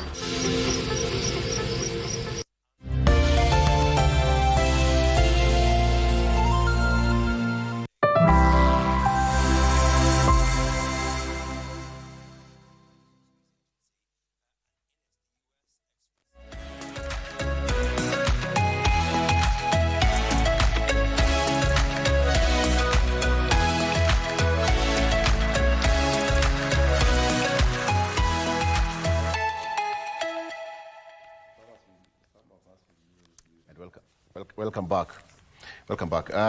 So let's come back, and I wanted to finalize this issue of IBC and what you should expect. The same question I asked the two gentlemen, Susion, how different do you think the next election would be? Well, the next election will be exciting. I think there will be a more revamped IBC that will do its work. It will be independent, and the effect of the broad-based government and shifting alliances will set the agenda for 2027. But I think what is key now, so that we don't carry the minds of Kenyans to 2027. That's a mistake we always make. We mobilize Kenyans around wrong issues at the wrong time. Even the Bible says there's a time for everything. So I think this is the time to transform Kenya for the good of Kenya. The people of Makueni need support within the agricultural sector. The hard-working farmers need to be supported through subsidized fertilizers, subsidized seeds, and organized market and processing systems that will earn them a living. The bottom-up agenda has not been lost by Kenya Kwanza administration. And the bottom-up agenda is no longer the property of, say, the party. It is now a national agenda. What do we do with the people at the bottom, the youth who are unemployed? Those are questions that we must be able to work on it ahead of 2027, so that then the major pillars of development can be delivered, so that as Kenyans vote in 2027, they are voting when the state of the nation is in a better state, because in social democratic setup, social rights and equality are key things that must be delivered. So then by 2027, Kenyans should be accessing quality health care, that one without a doubt. Education should be doing better, agriculture should be doing better. So that then as the speaker and their team go around campaigning, they will only be addressing a few gaps and outlining new things for 2027. And I am sure what is key in 2027 is that Kenyans will be evaluating the performance of the current elected leaders and will be considering those new leaders who want to lead, and they'll be taking a decision at the ballot. That is key, because I know Makueni, your governor and the team will also be facing an evaluation. It is an evaluation test. Everybody is being evaluated. And I would like to urge Kenyans to be more proactive, more pragmatic, brave, and bold in assessing performance of all the leaders. You cannot take the entire debate of the country and focus on debating what the president is doing. You are forgetting that you have an MCA at your level who promised you what to do and how to do. Check their performance. You have a member of parliament. And by the way, MPs can also be recalled according to the constitution. Yeah. Check what they are doing. You have the women reps. There are programs and there are funds given to them. We have senators. Their job is to oversight. How are they oversighting? You have governors. Some have been impeached, and so forth and so forth. And you also have the president. So then people must look at all these seats and evaluate at that level. Voting in any democratic process where we expect economic transformation is a matter of life and death. And I'm happy as we head towards 2027. It is the last election before 2030. And if you look at Vision 2030, the pillars of Mwai Kibaki, one, the main political pillar was that gradually by 2030, we should be able to transform our politics to issue-based politics. That when we are here, we are talking about healthcare. We are not talking about tribes, villages, the mountains, valleys, and lakes, the deserts, and whatnot. We should be talking about issues. So I think the election of 2027, Kenyan voters will be voting on the basis of issues, on the basis of services, on the basis of performance of the leaders, incumbent leaders. Okay. Yeah. If you were to sit on that round table, gentlemen, I'll give you 1 minute each on this. What would you advise the next incoming commission? Emmanuel? Me, it is now time to also to gain trust, to tell Kenyans, we are new commission in the office. We are going to try to put things on place. Also to listen what Kenyans, the opinion of Kenyans, because most of our leaders, they end up making decisions without a collective decision from other people. They end up making their own decisions. But I hope IBC should listen.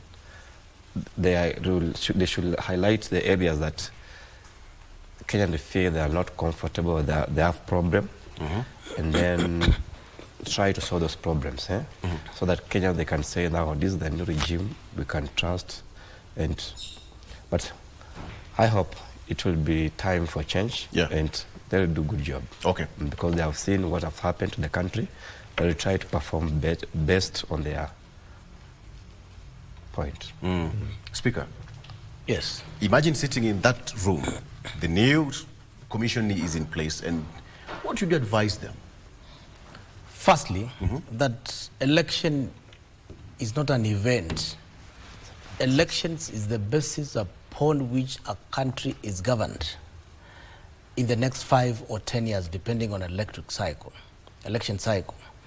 And that, as scholars have defined, politics is authoritative allocation of state resources and values. So the key to governance of this country, from the lowest to the highest office of representation, both legislative and executive, is how leaders are elected in office for 5 years and govern the people to advance political, social, and economic well-being. And then what the commission then should have in mind is that they have been called upon by the citizens of Kenya, processed through parliament.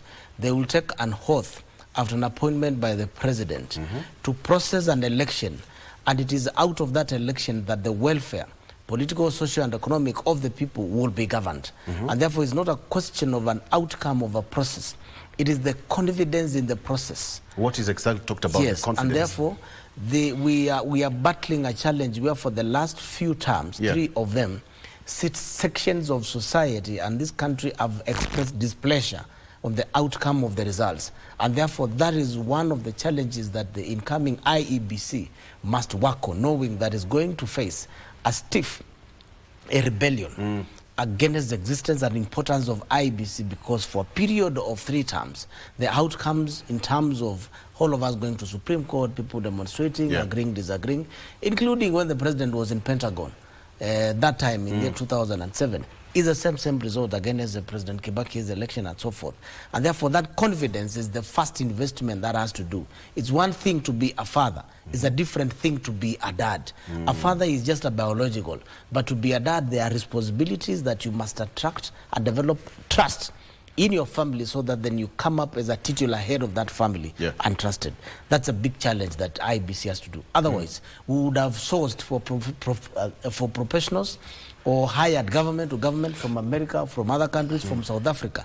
And we can still have a credible elections if they have better system than us. But the point is that because this Kenya is a sovereign state, we cannot do so. They need to deal with trust issues. What about the trust amongst the commissioners themselves? Remember, we still have the Cherera Fall, remember? The crack and the walkouts and all that. What would you comment about that? The previous commission allowed itself to serve individuals, not to serve Kenyans. And the previous commission had factions, is in black and white. We cannot bury our head in the sand.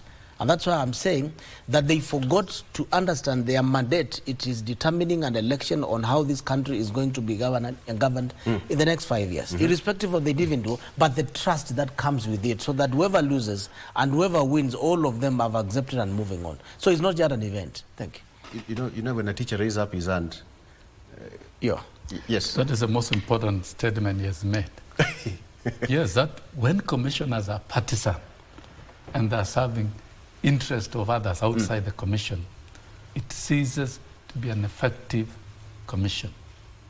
And so we learned lessons from Cherera Fall and what we saw at the Bomas. That was an ISO. And that is exactly the same question. If you are to sit in that commission, fully formed. Because you cannot sit as a commissioner and serve partisan interest. You serve the interest of the commission, and you execute the mandate of the commission as outlined, because you are given that power by the people of Kenya. Right. You are not given that power and privilege by political parties. So neutrality, the principle of neutrality, non-partisan interest, is what should guide. And I think the constitution, the composition of that IBC was a sorry affair, because we've never seen victor. Elections are counted at the polling station. And if the speaker here gets 8 votes and I get 2 votes, you cannot subject that to further review. How would you review what has been counted and what is clear? Now, I think what we saw was near plunging the country to anarchy and chaos. And that is why the next crop of IEBC commissioners, that of the chain commissioners, they must be strong and competent Kenyans who must be able to execute the mandate of IEBC effectively and clearly, to the point that Kenyans believe. You know, as a teacher, you'll always know a good principal. When you walk into a school, you can see how the principal is regimenting teachers, is regimenting students, and you can see indicators in terms of results. You can also know a system that is not working, whether the problem is the principal or whoever. So I think the type of person, the caliber of the chair, the person of the chair, and commissioners matters most. We expect competent people, not the likes of Cherera. People who will be able to account to Kenyans. At the end of the exercise, when results are announced, all Kenyans will say, yes, we accept the results. They'll keep quiet and we go back to business in peace. Because you see, Kenyans are very peaceful people. Kenyans are good people. When you do things right, they will accept and move on. All right. Although as in some of extra animal instincts within the political leaders will try and create stories and keep Kenyans busy. And this is where I say, once IBC has done a good job, and we agree, they've done a good job, the losers should concede results and congratulate the winners. The winners should close ranks with the losers and move on and run the country. You see, like now, we're having a broad-based government.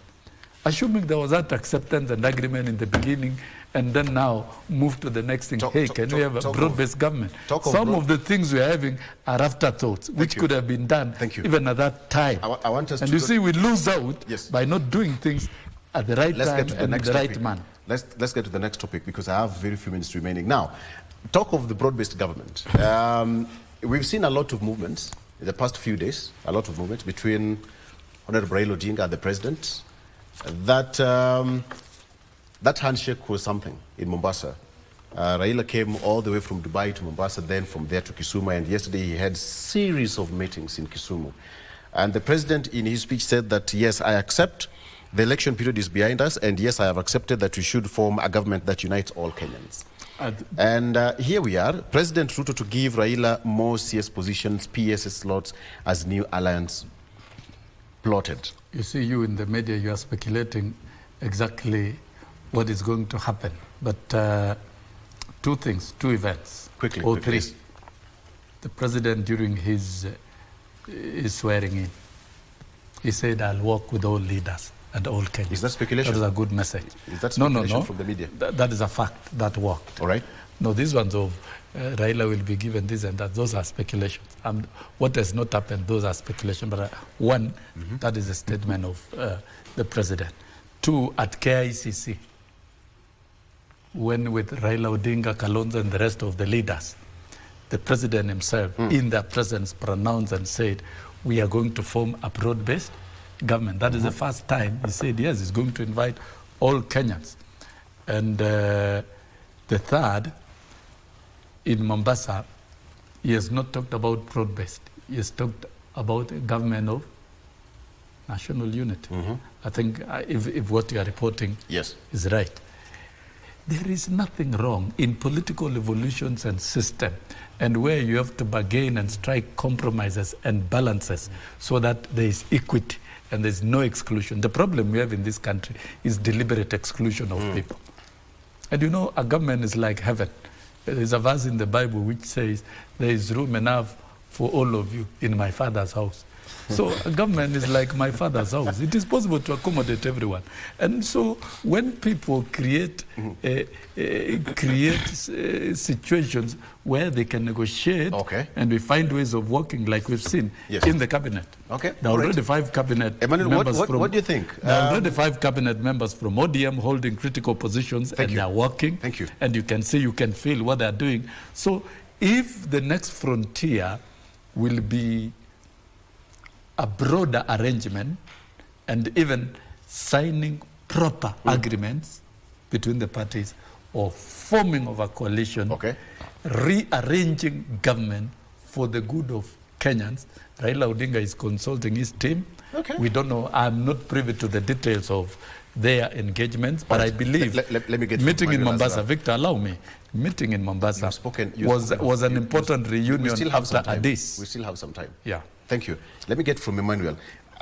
What do you make of this? Although whatever is being speculated, someone says that all of this is now speculation. Where there is books, there is fire. You know. What do you say? On my point, on my opinion, if I could have been, I can advise Raila. I can tell him not to join, because this one has affected him before when he joined Uhuru last election.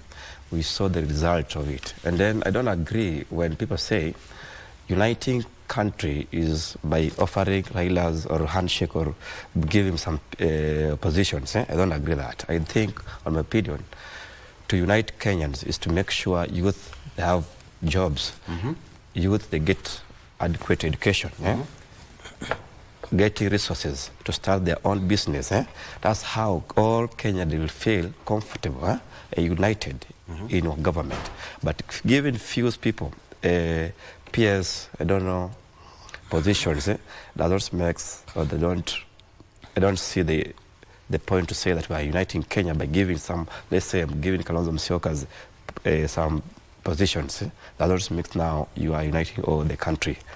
Just work to what you promised Kenyans, listen to what young people are saying, listen to the temperature and the problem that Kenyans are facing. Like right now, we have a problem with SHA. She's not working.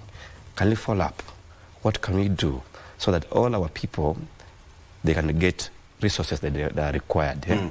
That's how we unite a country, not giving one or two people. Now, if I could have been Raila Odinga, I can't join because he has done it before. And he has seen what the outcome it has been like last election. If he could have not joined Ruto, Uhuru, maybe something could have, that's my text. Okay, a speculation or not, but what if it happens? To whose advantage, Speaker? Firstly, before I get to that, do we have a broad-based government? Nothing. I was properly taught political science and introduction to politics by Adams Olo, a professor who is now a panel in IBC. Yeah. And a government is not owned by two individuals. A government constitutes of the judiciary, legislature, and executive. And it must be structured. The essence of a political party is to gain power. Under the laws and the constitution of Kenya, the only way Raila Odinga, having been a presidential candidate of Azimio, and attained numbers not far, with a difference of 200,000, 300,000 and whatever, as announced by ABC that time to President Ruto, it means then that there are quite a number of citizens who voted pro-Raila and believed in him.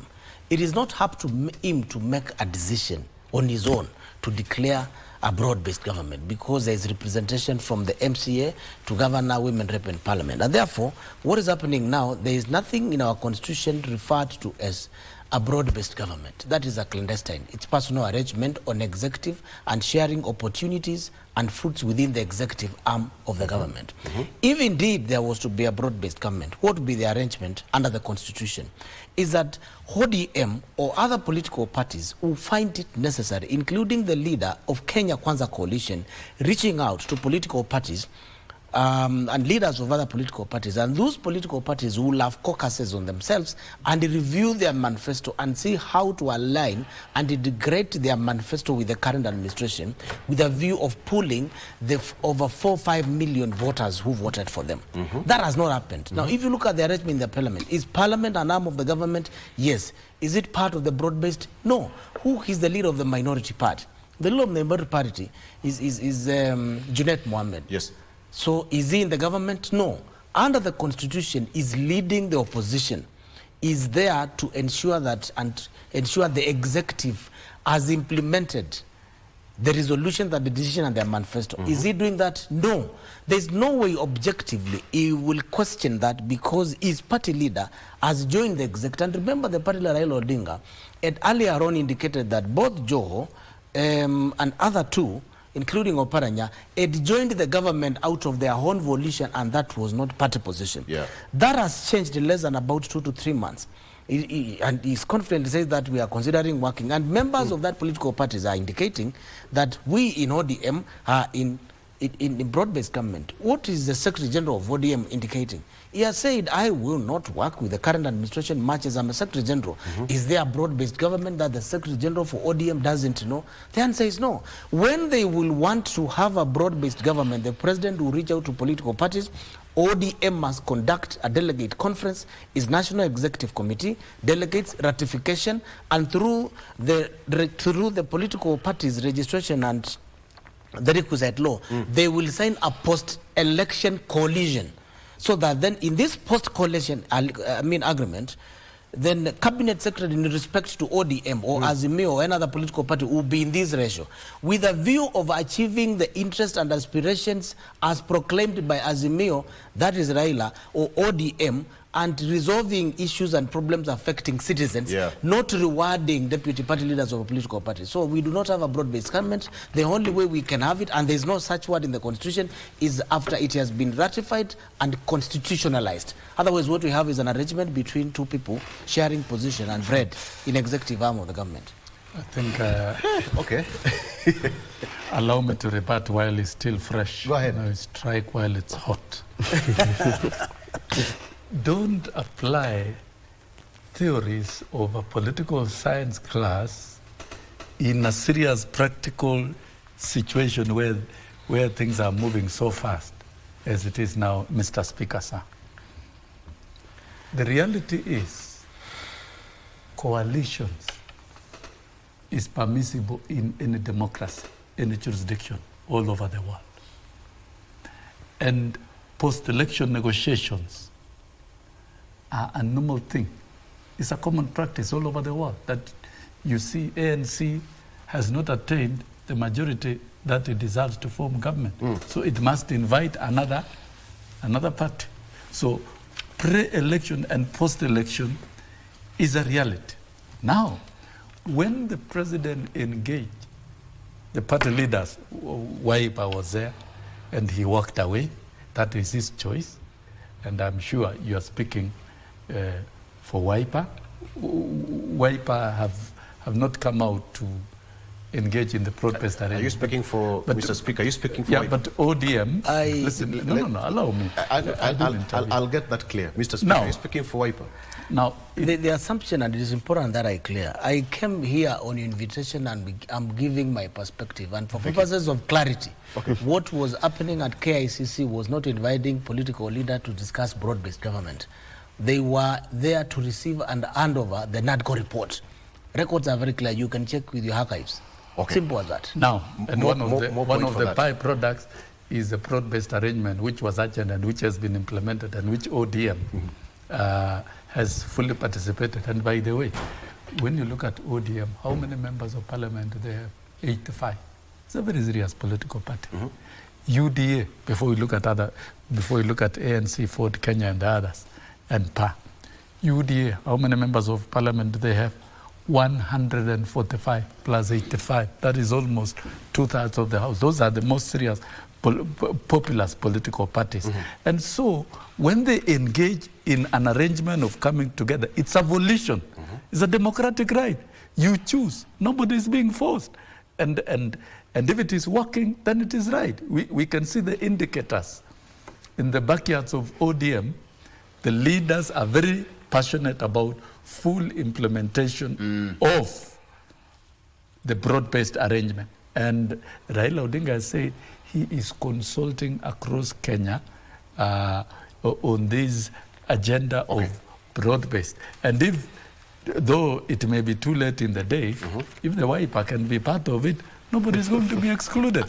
So it's a matter of choice. I would like to treat that as and I'm telling you, Victor, Victor, when it comes to the principle and values of the country, particularly national unity, the mechanics and the actions, the framework that you put in place in the political ecosystem matters most. If it is about broad-based, with the president has even made it very clear, government of unity. When you talk of government of unity, it's a very serious thing. Thank you. And it means you bring people together, you take them away from areas of conflicts, and you bring them to a zone of cooperation. Thank you. And where there is cooperation, there is harmony, and you can achieve faster development. And you cannot say it is an action of two people. UDA has 145 MPs. Yeah. ODM has 85 MPs. Those are voices of the people. Thank you. And I think I can teach you some bit of practical lessons. Do we have political do we have science. or we don't have broad-based government? Do we have? There is a broad-based government. Okay. It is known all over the world. Okay. And the broad-based government will be growing and it will become more effective. We saw the broad-based government at the international scene in Addis Ababa. Thank you. Yeah. Thank you. Thank so you. there is a broad-based government that can graduate into government of national unity, so that even what you are speculating in the newspapers about appointments and whatnot will be a reality. No, we are going to go. Emmanuel, 1 minute, kindly. Yes. Yeah, I can say, okay, this thing is not new in our country. It happened last election. We had Nusumukate, whereby, not Nusumukate, handshake between Raila Odinga Omolo with the former president. And the former president was talking about unity of the country. But the current president, he used to say, this is not uniting countries. What has just changed? Right now, we are saying we are bringing Kenyans together by the same handshake. What was happened last previous election, the previous regime? What has changed? I don't understand there. And my opinion is that it's not must we bring few or one or two people to the table and say we are uniting country. Thank you. Mr. Speaker. Tumalize, what's your opinion? What is your final take on this? The broad-based government is a statement by the President, His Excellency himself. It's not provided for in the Constitution. The laws of Kenya are very clear. If you want to have a government engaging another political parties on how to do it, there is no shortcut to it. The ODM or any other political party should have a meeting and make a clear decision that we have formed a post-election coalition with UDA and Kenya Kwanza and be part of the government, and then move with the ideologies of ODM, merge them with those of Kenya Kwanza, and then tell Kenyans. It's not a private, a person's affair. If that will happen, then what we are seeing now, I can say is a clandestine personal arrangement. All right, thank you so much. Wilson Sossion, former NAT Secretary General and former nominated member of Parliament. I also have Douglas Milu, Speaker, County Assembly of Kitui. Thank you so much for joining us. And Emmanuel Shikuku, Makweni, right, I beg your pardon. And of course, Makweni. Did I say Kitui? Makweni. Emmanuel Shikuku, political analyst, thank you. I've received an apology from Honorable Ayub Savula. He said that he got an emergency and he had to rush somewhere in the city. Thank you so much for joining us. My name is Victor. Have a good day. Bye-bye.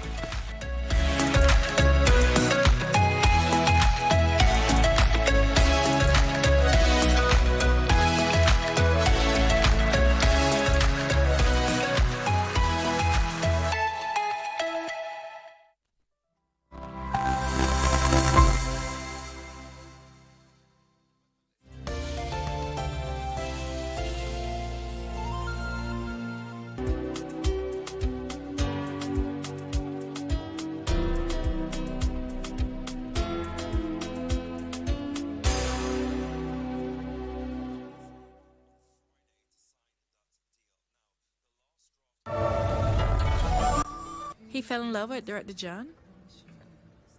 What do you think? Don't tell me he got rejected. Stop. Give me a chance to speak, okay? Who said I'm not wearing it? I was gonna say hi, but you disappeared. Are you avoiding me? Who picked these girls? How did these girls do their jobs? Huh? I'm really worried. Sorry, everyone. Such an accident on set is definitely my responsibility. I'm sorry for all the trouble. You all have our contact information, and we will definitely handle this matter properly. From the bliss of new beginnings to the trials of commitment, this is a celebration of resilience, passion, and the power of togetherness. Join us as we unravel real-life stories, because every journey deserves to be cherished, for better, for worse, on KBC Channel 1. Wiki hii kwenye mkulima tumejikita mizizi hapa Mathare, ambapo tumejitosa katika kilimo cha mboga na pia ufugaji wa mbuzi wa maziwa. After high school unapata kuna opportunities hapa nje. Mumenroll kwa colleges, mkitoka bado mnaangaliana hapa nje. So nakumbuka hiyo wakati tukiwa bado si wachanga, rais yule alikuwa wakati huo na alikuwa anahimiza kwamba vijana waweze create opportunities au wenyewe nao serikali itakuja kusupport. So hizo ndio ideas zenye tulika chini tukaona wacha tukue na kitu yetu yenye itatupeleka to the next level, badala ya kutegemea saa yote tukililia serikali. Usikose kujumuika nasi siku ya Jumamosi saa 10:30 upate uhondo kamili.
In a world where temperatures soar and ecosystems falter, the most vulnerable bear the brunt. Among them, women and children who face perilous journey through the changing climate.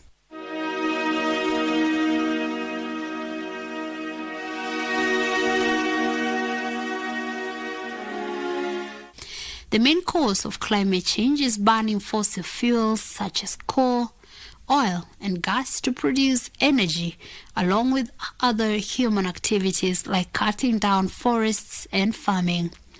This release sees heat-trapping pollution called greenhouse gases into the atmosphere, warming the planet and destabilizing the climate, especially in the arid and semi-arid areas across the country.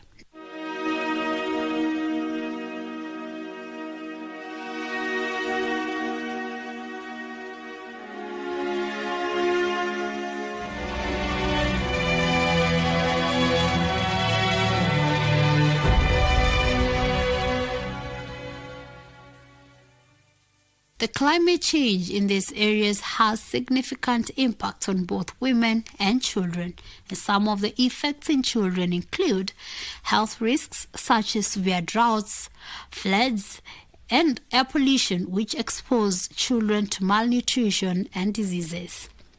Children often lack access to essential services like clean water, sanitation, and healthcare, and as climate change disrupts ecosystems, children are growing up in an increasingly hazardous world, threatening their health, nutrition, education, and overall development.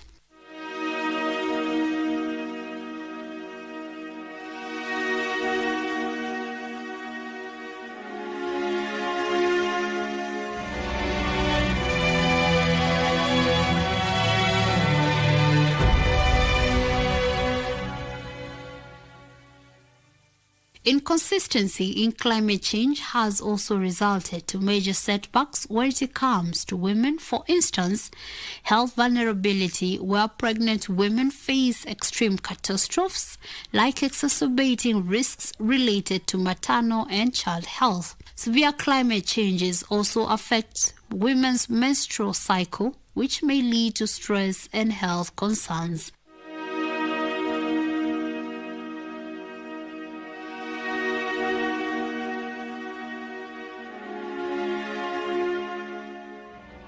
Despite these climate change drawbacks, there are several solutions to protect women and children in the semi-arid and arid areas from the intense impacts of climate change, like developing and implementing policies that consider gender-specific vulnerabilities and needs. Promoting climate change literacy in schools and communities to help empower women to make informed decisions is another step to help protect women and children from severe climate change impacts. The government has put in measures to transition to clean energy sources to reduce air pollution and mitigate climate change, as well as improve access to clean water and sanitation facilities to help curb the issue of water scarcity and poor sanitation during climate changes. This will help promote both women and children well-being. Remember, change can only begin with you and me.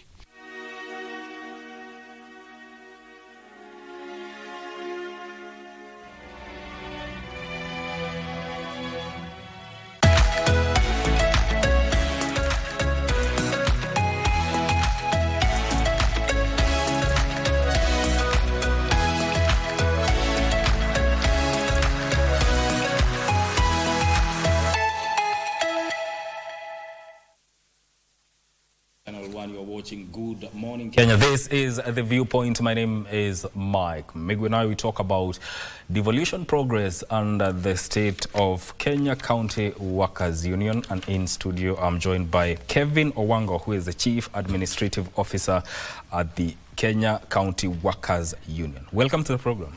Thank you. How are you doing this morning? I am okay. Yes. Yes. Yeah. All right, let's get the show on the road now. From your own perspective, since inception, how would you say is the progress of devolution within the country?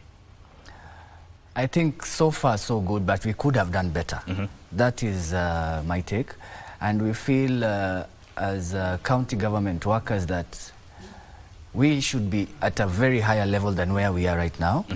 We are at a level whereby we are still struggling, and this is over 10 years after devolution, almost going to 15 years now after devolution. So we should be now starting to see concrete results, but we're still having teething problems, which is something which should be a concern for all of us. So from where you stand, have we gotten it right, especially when it comes to its implementation of devolution? I think that is the problem with Kenya itself. We have very good documents, we have a very solid constitution, but the implementation of this constitution is a problem in itself. As far as late as last year is when you find some of the devolved functions were being devolved. That is over 14 years later after devolution, after the constitution of Kenya has already been promulgated. Now, these are the questions we should ask ourselves. Why this late? Why now? And we should have done these things earlier. So I feel we have not implemented the constitution how the writers and the scripters of the constitution wanted it to be. The spirit of the constitution has not been adhered to. And that's why you find we have these devolution challenges to date. Yeah. You know, Article 174 of the Constitution outlines the objectives of the devolved systems. We are talking about equitable sharing of revenue and the promotion of economic development, as well as easy access to services. From your standpoint, how do you think as a country, if we are talking about now these specifics, we have done? I wouldn't say devolution has failed totally. Devolution has worked to a very large extent. And if you look at 10 years down the line, you find that there are areas in the local areas we didn't have tarmac roads. Right now we do have tarmac roads. You find that in some of the counties we did not have ambulances that were enough. We didn't have enough hospitals, which were brought up by the devolution itself. So easy access of services to the wananchi, I think has been achieved to some extent. Now it's a matter of implementing or getting the small resources that we have to ensure that they do the right thing. Because the issues of corruption have really gripped the counties. That is the problem that we are having. Corruption has become a very big thing in the counties, and it doesn't. Every month we find that we have a scandal in any county. Most of these counties we are having. If that could be really looked at, the issue of corruption and how these monies are utilized at the level of the county level, at the decentralized level, then we'll be able to find services. People are going to see services that are really worth the money that they are paying as taxes. Yeah. Would we look at it from our glasses half full or half empty perspective? I wouldn't say the issue of half full or half empty glass. We need to ask, is the glass there first and foremost? Because in some counties, people have taken the glass and disappeared with the glass. Now, even where to put the water is a problem. And that's why you find some of the governors are being charged with massive scandalous things. The other day, the former governor, Waitutu, was charged with serious charges. This was a government, and this was a county government. We're talking about 500 million. You can imagine what that could have done for the counties. So if the issues of corruption are really looked at, I think now that's where we need to look at and start looking for the glass. Before we talk about if having it half full or half empty, do we have this glass in the first instance? And the glass is ensuring there are controls, ensuring that there's oversight by the county assemblies, which works. And the public service in the counties are appreciated as county workers, so that at least service at the ground level is people feel it as wananchi. Yes. Yeah. In terms of oversight, where do you think, or how do you rate the oversight done by county assemblies? To some extent, they have done what they need to do, but now we have a problem because the issue of separation of powers in the counties is not very clear. Because you find money is channeled through the executive. So if the money is channeled through the executive, which is meant for the county assemblies, then you find that the governor has control of the county assemblies. And the county assemblies also have been reduced sometimes to mayor politicians. But they need to understand that it is not just politicizing of the county public service, but it is an issue of oversighting and making sure that the county actually does what it has said it is going to do for the people, for the citizens. And the county assemblies, actually, they have so much teeth, but they don't know. Before we talk about EACC and DCI coming to arrest a governor, that governor should have already been taken action by the assemblies. And these things are outright, should be seen by the county assemblies and do oversight. So as far as I'm concerned, there are some aspects you find that oversight now has been turned to politicizing it, whereby for political expediency, you find that the county assemblies are now impeaching governors for political expediency, instead of looking at, really, is devolution working? Are the laws that govern public finance management, are they being followed by the county government? Now that is where I think the county assemblies have lost touch. And this now affects oversight. even the level or the extent to which development will be felt within the counties? Yes. Obviously, it will affect development. It will affect development, and because you find, even as county government employees, the county public service has been so politicized. You find that the governor who comes in wants to come with their people. You are firing people who are left by the other governor, and you find the county assembly is not able to do anything about that. Now, the politicization of the county public service is a problem. If we had the politicization of the public service in the national government, we couldn't be having things working. Because any president who comes in, comes and find a public service which is ready to work and works with that civil service. But now in county governments, there have been politicization of the county public service, whereby every governor wants to fire the people who he found there so that he can put his own people for purposes of political expediency. And this is the problem, because you find that the governors are not following Employment Act, Labor Relations Act, and the Constitution of Kenya on matters labor and matters county employees. And you find that also the county, we have had several petitions to county assemblies regarding this. You find that the county assemblies have done very good recommendations. But now, implementing this is a problem again. So that is now where we are in a catch-22 situation. So we are forced that the only option we have in the county governments is either going to court or going for strikes. If the county assemblies could actually put to task the governors and the county executives, then the issue of strikes would actually be less, because they will be told what you are doing is wrong. If you had budgeted for promotions, why divert that money for other business? Promote the people that you had budgeted to promote.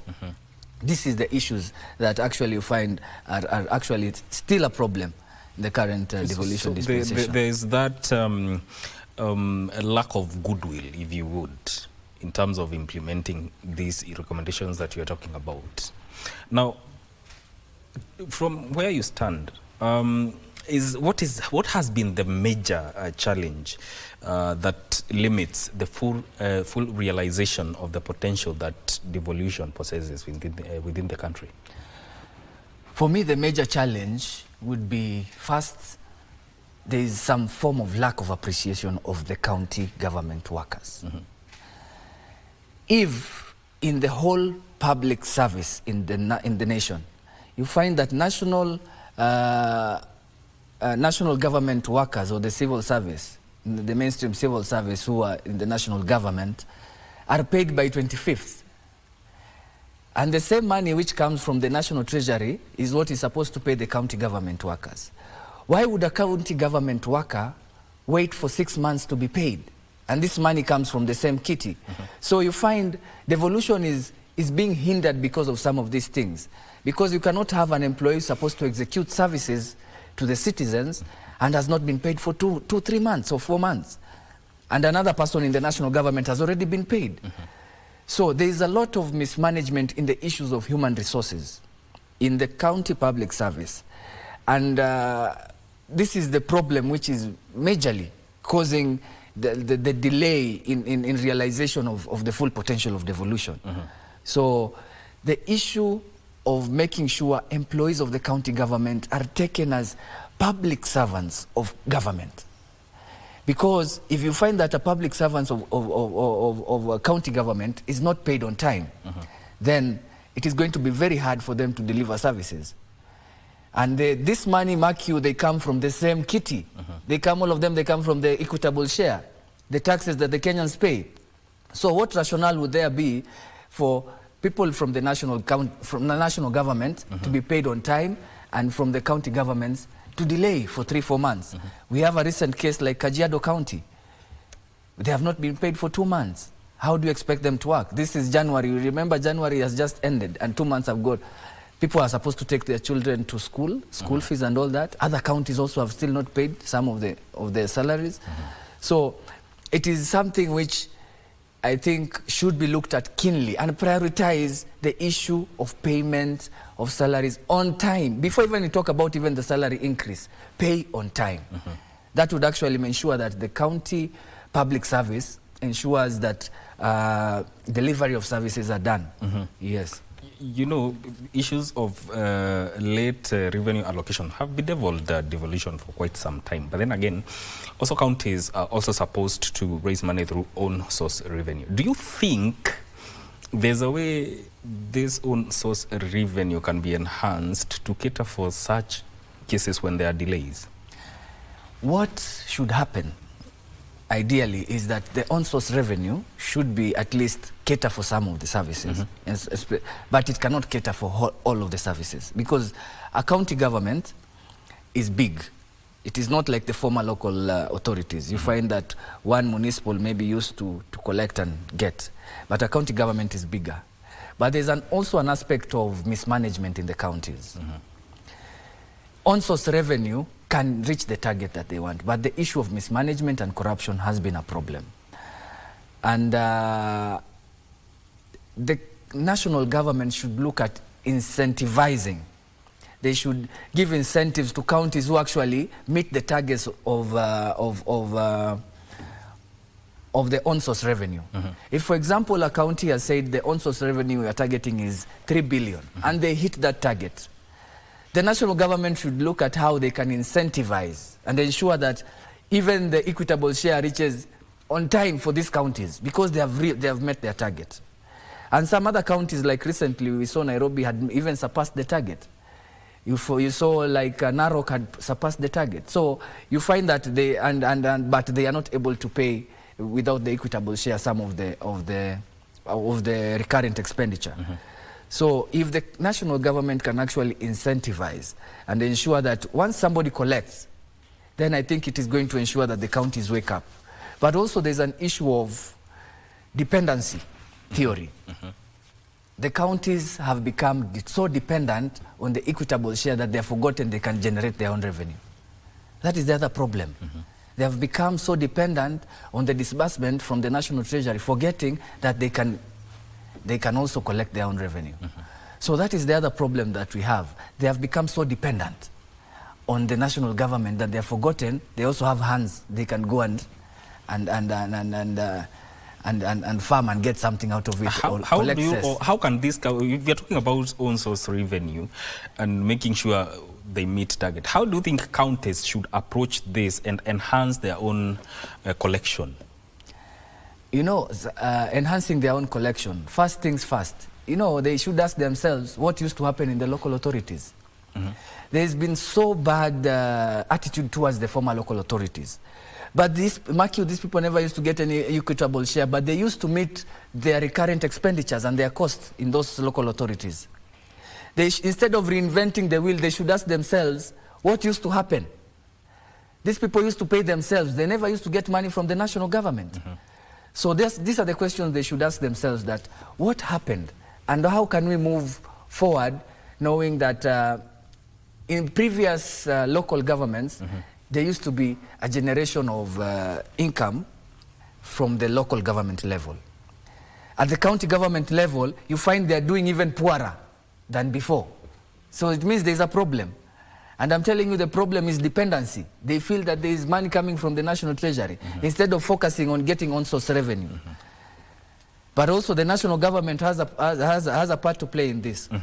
Because if you are not able to, there are aspects of developing the employees. If the monies from the national treasury don't come on time, they'll not be able to also build infrastructure to ensure that the on-source revenue is well equipped for them to be able to get the on-source revenue.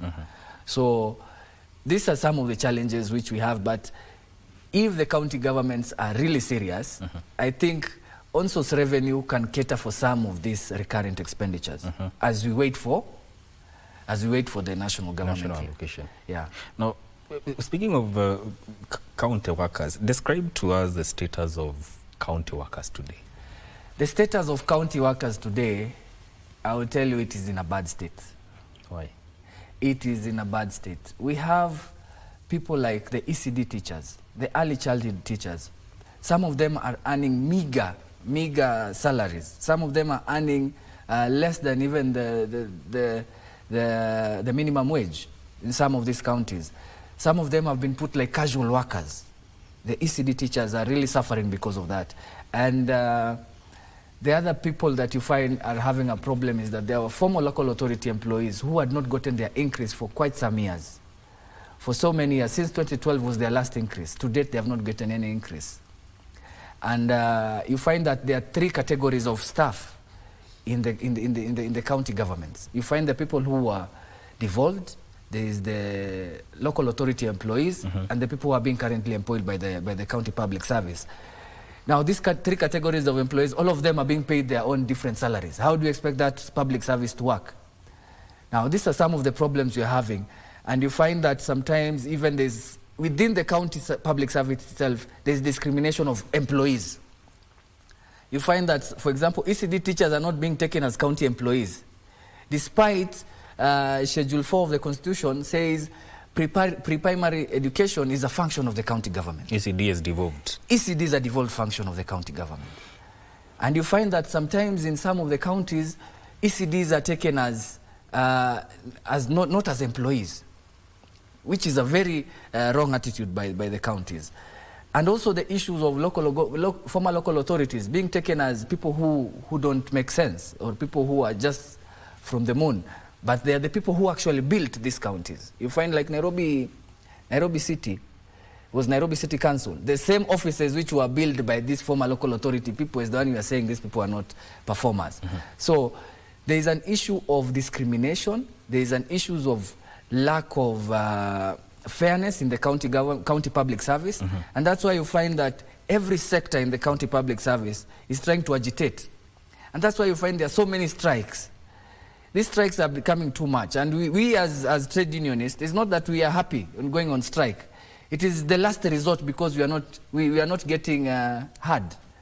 So these are some of the problems. So I would say the status of a county government worker is not so good. Mark you, they are also not getting paid on time. So if you're not getting paid on time, how will you expect this person to also work? You know, it affects their morale? It affects their morale. It also encourages corruption because this person has not gotten his salary and he needs to pay rent. You know, so some of these things, they encourage other things to happen. The morale of the county government workers is so low because of that. There's also an increase which was given by SRC last year. Yes. This increase by SRC has not been given to the workers because of the push and pull of the national government and the county government on the issue of the equitable share and all that. So this increase has not been implemented despite SRC giving a circular that counties should actually implement this increase to the county public service. Yes. Yes. Hold that thought. We are coming back to talk about that issue, but we'll do that after this short break. Stay with us. This is Go.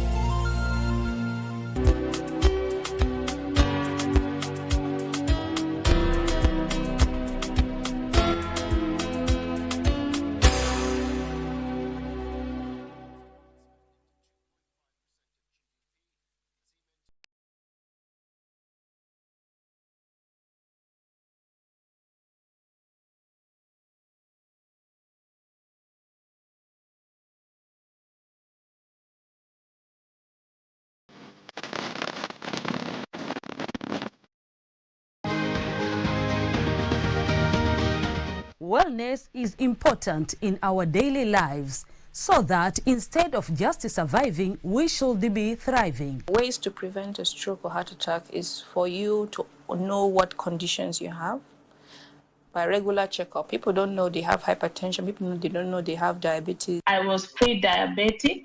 I was afraid of getting lifestyle diseases because I come from a family that has lifestyle diseases. How do you know if your cough is due to a serious condition? We'll have some answers. Stay well and strive to make every day a healthy day.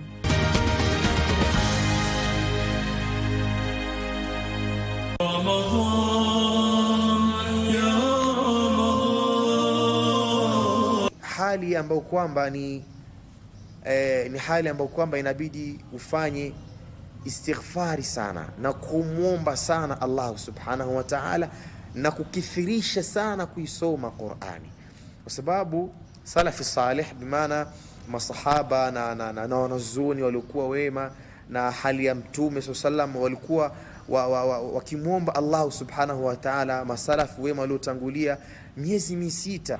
Na unapojiandaa katika kuingia katika mwezi wa Ramadhan, basi kama Waislamu tunapaswa kuhakikisha kuwa tumefanya mazoezi ya kufunga katika mwezi huu wa Shaaban.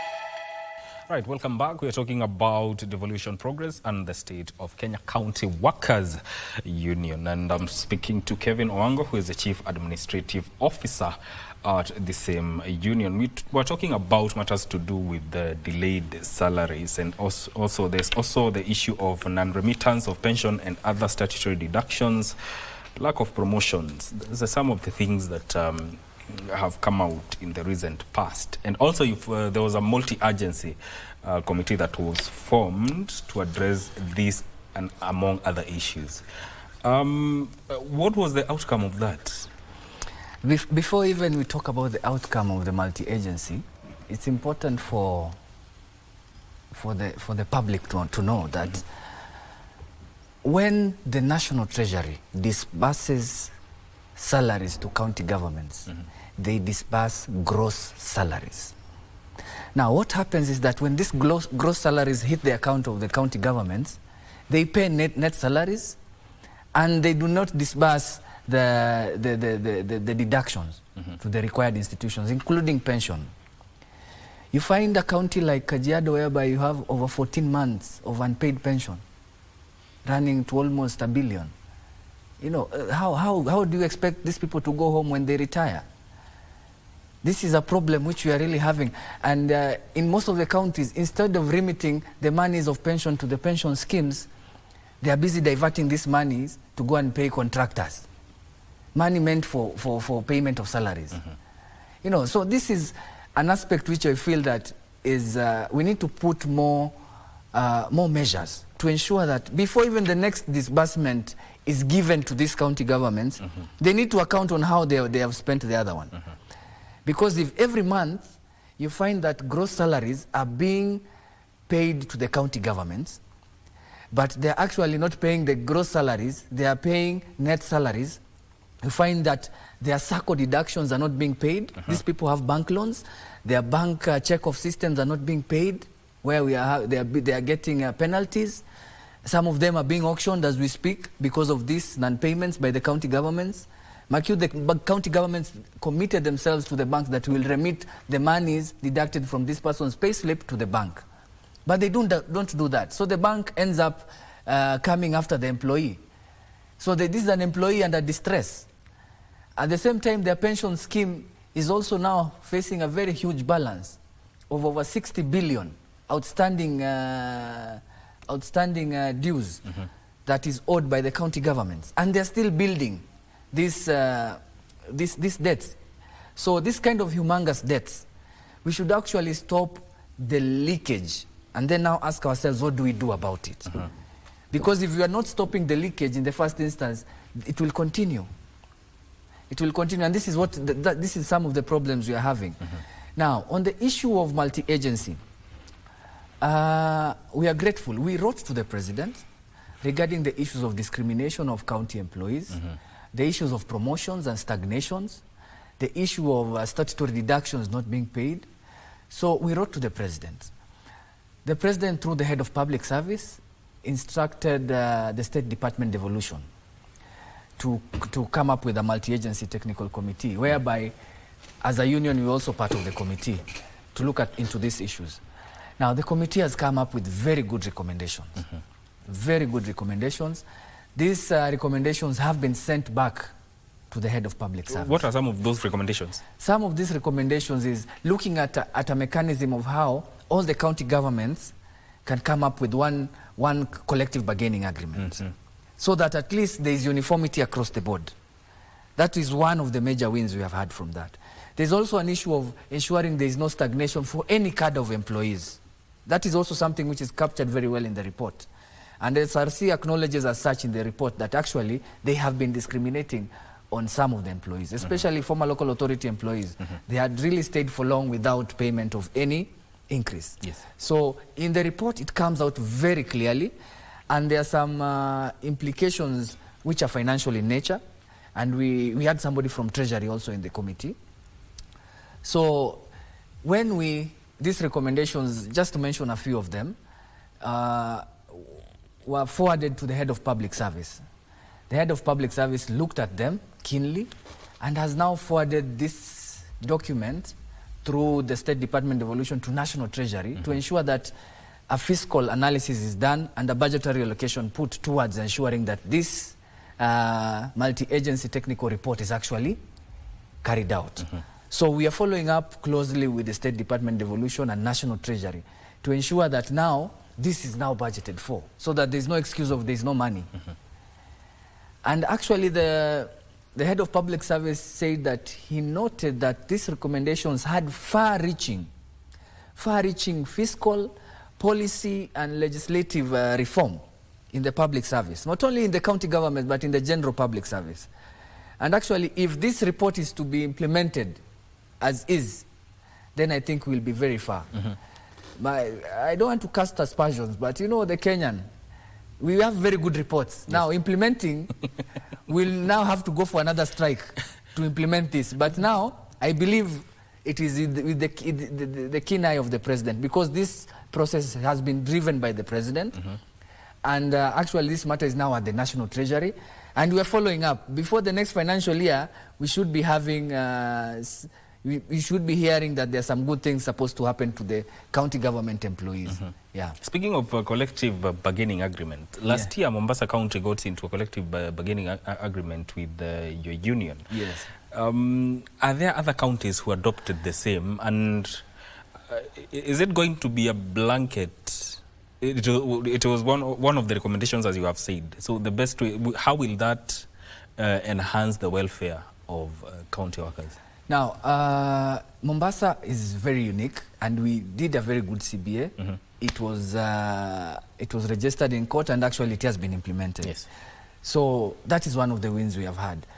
In Nairobi, we also did a very good CBA. We went and sought SRC to clear this CBA so that it can go for registration in court. They did not clear it.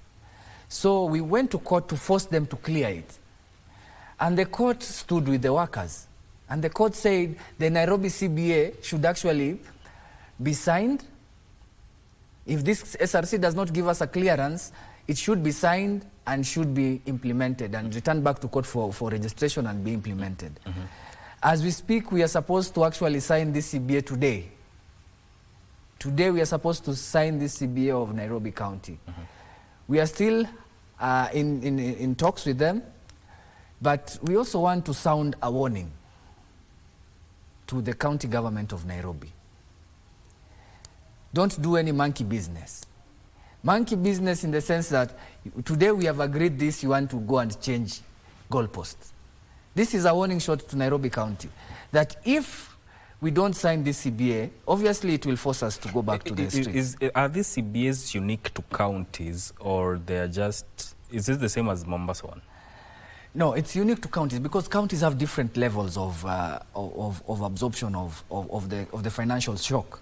Because you find that the revenue generated by Mombasa is not the same revenue generated in Nairobi. But now, in one of the recommendations we had in the multi-agency technical report is that we need to find a way of standardizing all this, so that at least we have one forum which now will be able to standardize all this in the county public service. But as we speak, it depends with what the county generates as revenue. We look at several factors. The revenue, we look at consumer price index, we look at the issues of inflation and all that. Because you find that the cost of living in Nairobi is not the same cost of living as in Kwale or in Kilifi. So you find that there are different ways, because a house in Nairobi is not the same rent in another place. Yeah. So there are all these factors which need to be looked at. And in the multi-agency report, all these have been looked at. And the other thing is that in the new constitutional dispensation, the county governments are employers unto themselves. They don't need to consult any other county government to hire and fire you or to increase your salary.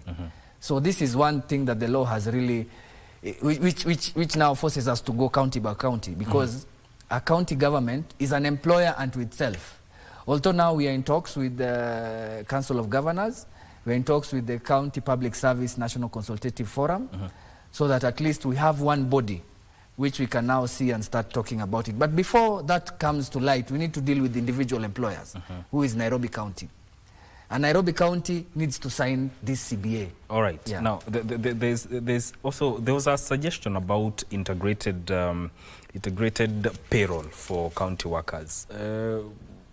Has it been actualized?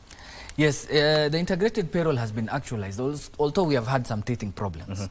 You find that in some other cases, SACCO deductions have been removed. You know, obviously, we spoke to Department of Public Service Management under the Ministry of Public Service and Gender, where this is under.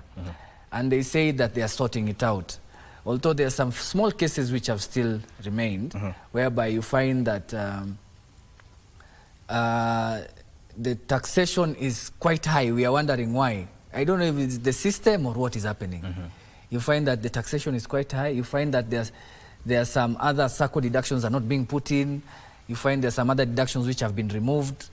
And it is not very clear. But now these teething problems are still being fixed. And I think so far so good. The integrated payroll, I think, would actually work towards helping the employees. If it is to be implemented, how it is supposed to be implemented. Because it is going to look at the larger public service, not only the national and the county government, but the larger public service in itself, so that at least most of the things can be done at source. One of the things that we are recommending in the multi-agency technical report is that even deductions, if the counties can't account how deductions are going to be remitted to the pension scheme, let it be deducted at source. The employee can only get his net salaries. And if he confirms with the pension schemes, they have been remitted. Yes. If he confirms with the bank, it has been remitted, instead of waiting for it to come to the county government and then the money is mismanaged. All right. Yeah. Let's close with this.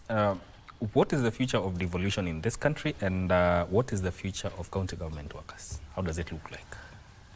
Devolution, in its purest form, it is the best thing for Kenya. Because if you look at what we had several years ago in some of the counties, we find there's a lot of development. But now, it is not in its purest form. It has been adulterated by corruption. And cowboys who have gotten in and decided to do what they want with devolution.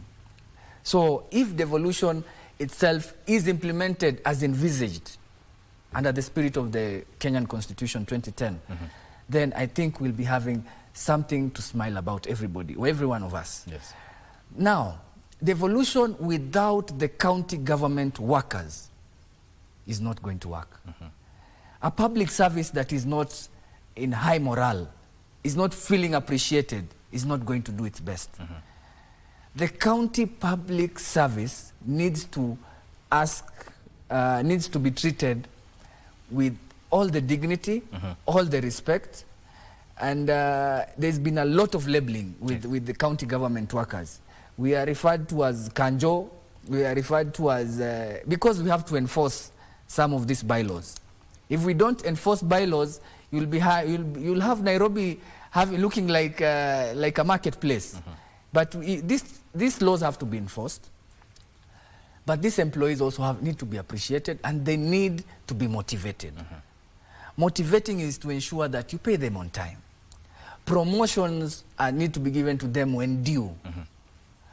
And ensuring that their salaries are reviewed regularly to ensure that they cushion them. Yes. They cushion them against inflation and high cost of living.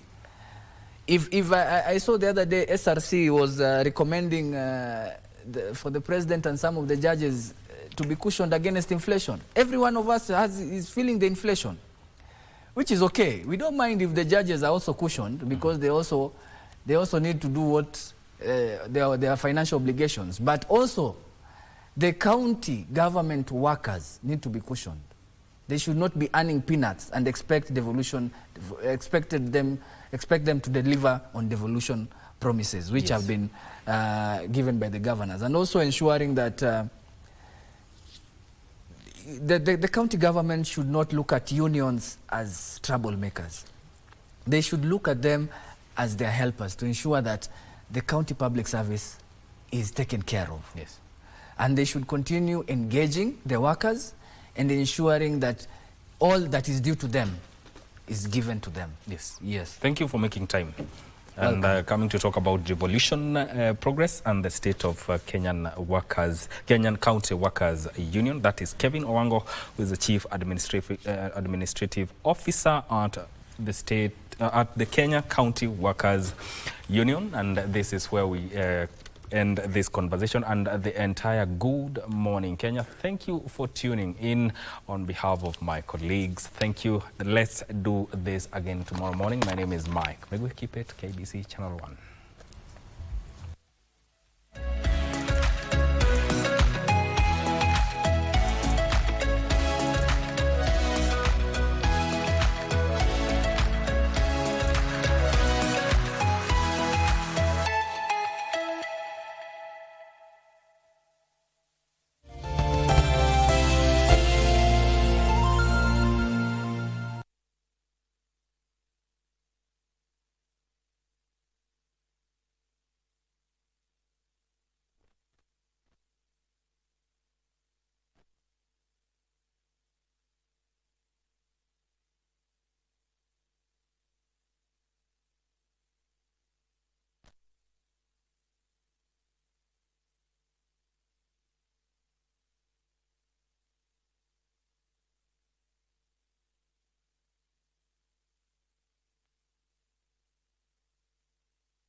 Kappabashi is a district in downtown Tokyo under the gaze of the towering sky tree.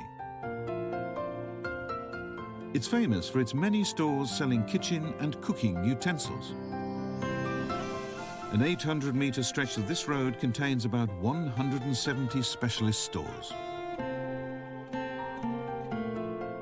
Dedicated cooks, whether professional or amateur, can find anything they need here. The most popular purchase is the Japanese kitchen knife, or hocho.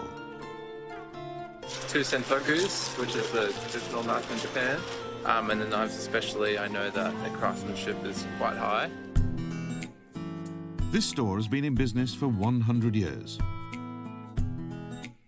It has an eye-catching display of knives, all forged by artisans using traditional techniques. Such finely edged knives are prized by Japanese chefs for precisely slicing and carving sashimi and vegetable dishes. This store has always taken great pride in the superior sharpness of its blades. These hocho are cut so well because they have such extremely thin edges. To achieve this, the shop's own artisans sharpen each blade with extreme care. A good knife is one that cuts cleanly, leaving an absolute minimum of irregularity on the surface of the food. This gives the best mouthfeel and the best taste. These shops sell everything the discerning chef needs. For example, to make the multi-layered Japanese omelette known as tamagoyaki, you'll need a specially shaped frying pan made from copper. We use copper because it conducts heat so well. This lets us quickly cook each layer of egg and roll it up without losing any moistness. That's what makes these omelettes so fluffy. You'll also need a dedicated item to make sushi rolls. Keen chefs use a bamboo rolling mat. The flexibility of the thin bamboo slats makes it easy to shape a perfect roll.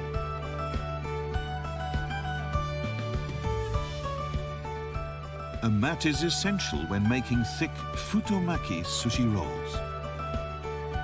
This is a tawashi, a traditional style of scrubbing brush. It's made from plant fiber. The flexible fibers thoroughly clean away even the smallest particles. With a tawashi, you don't need detergent, just water is fine. They'll clean vegetables without scraping or bruising, preserving all the flavor. Making children's meals can be a burden for busy parents, especially if both are working.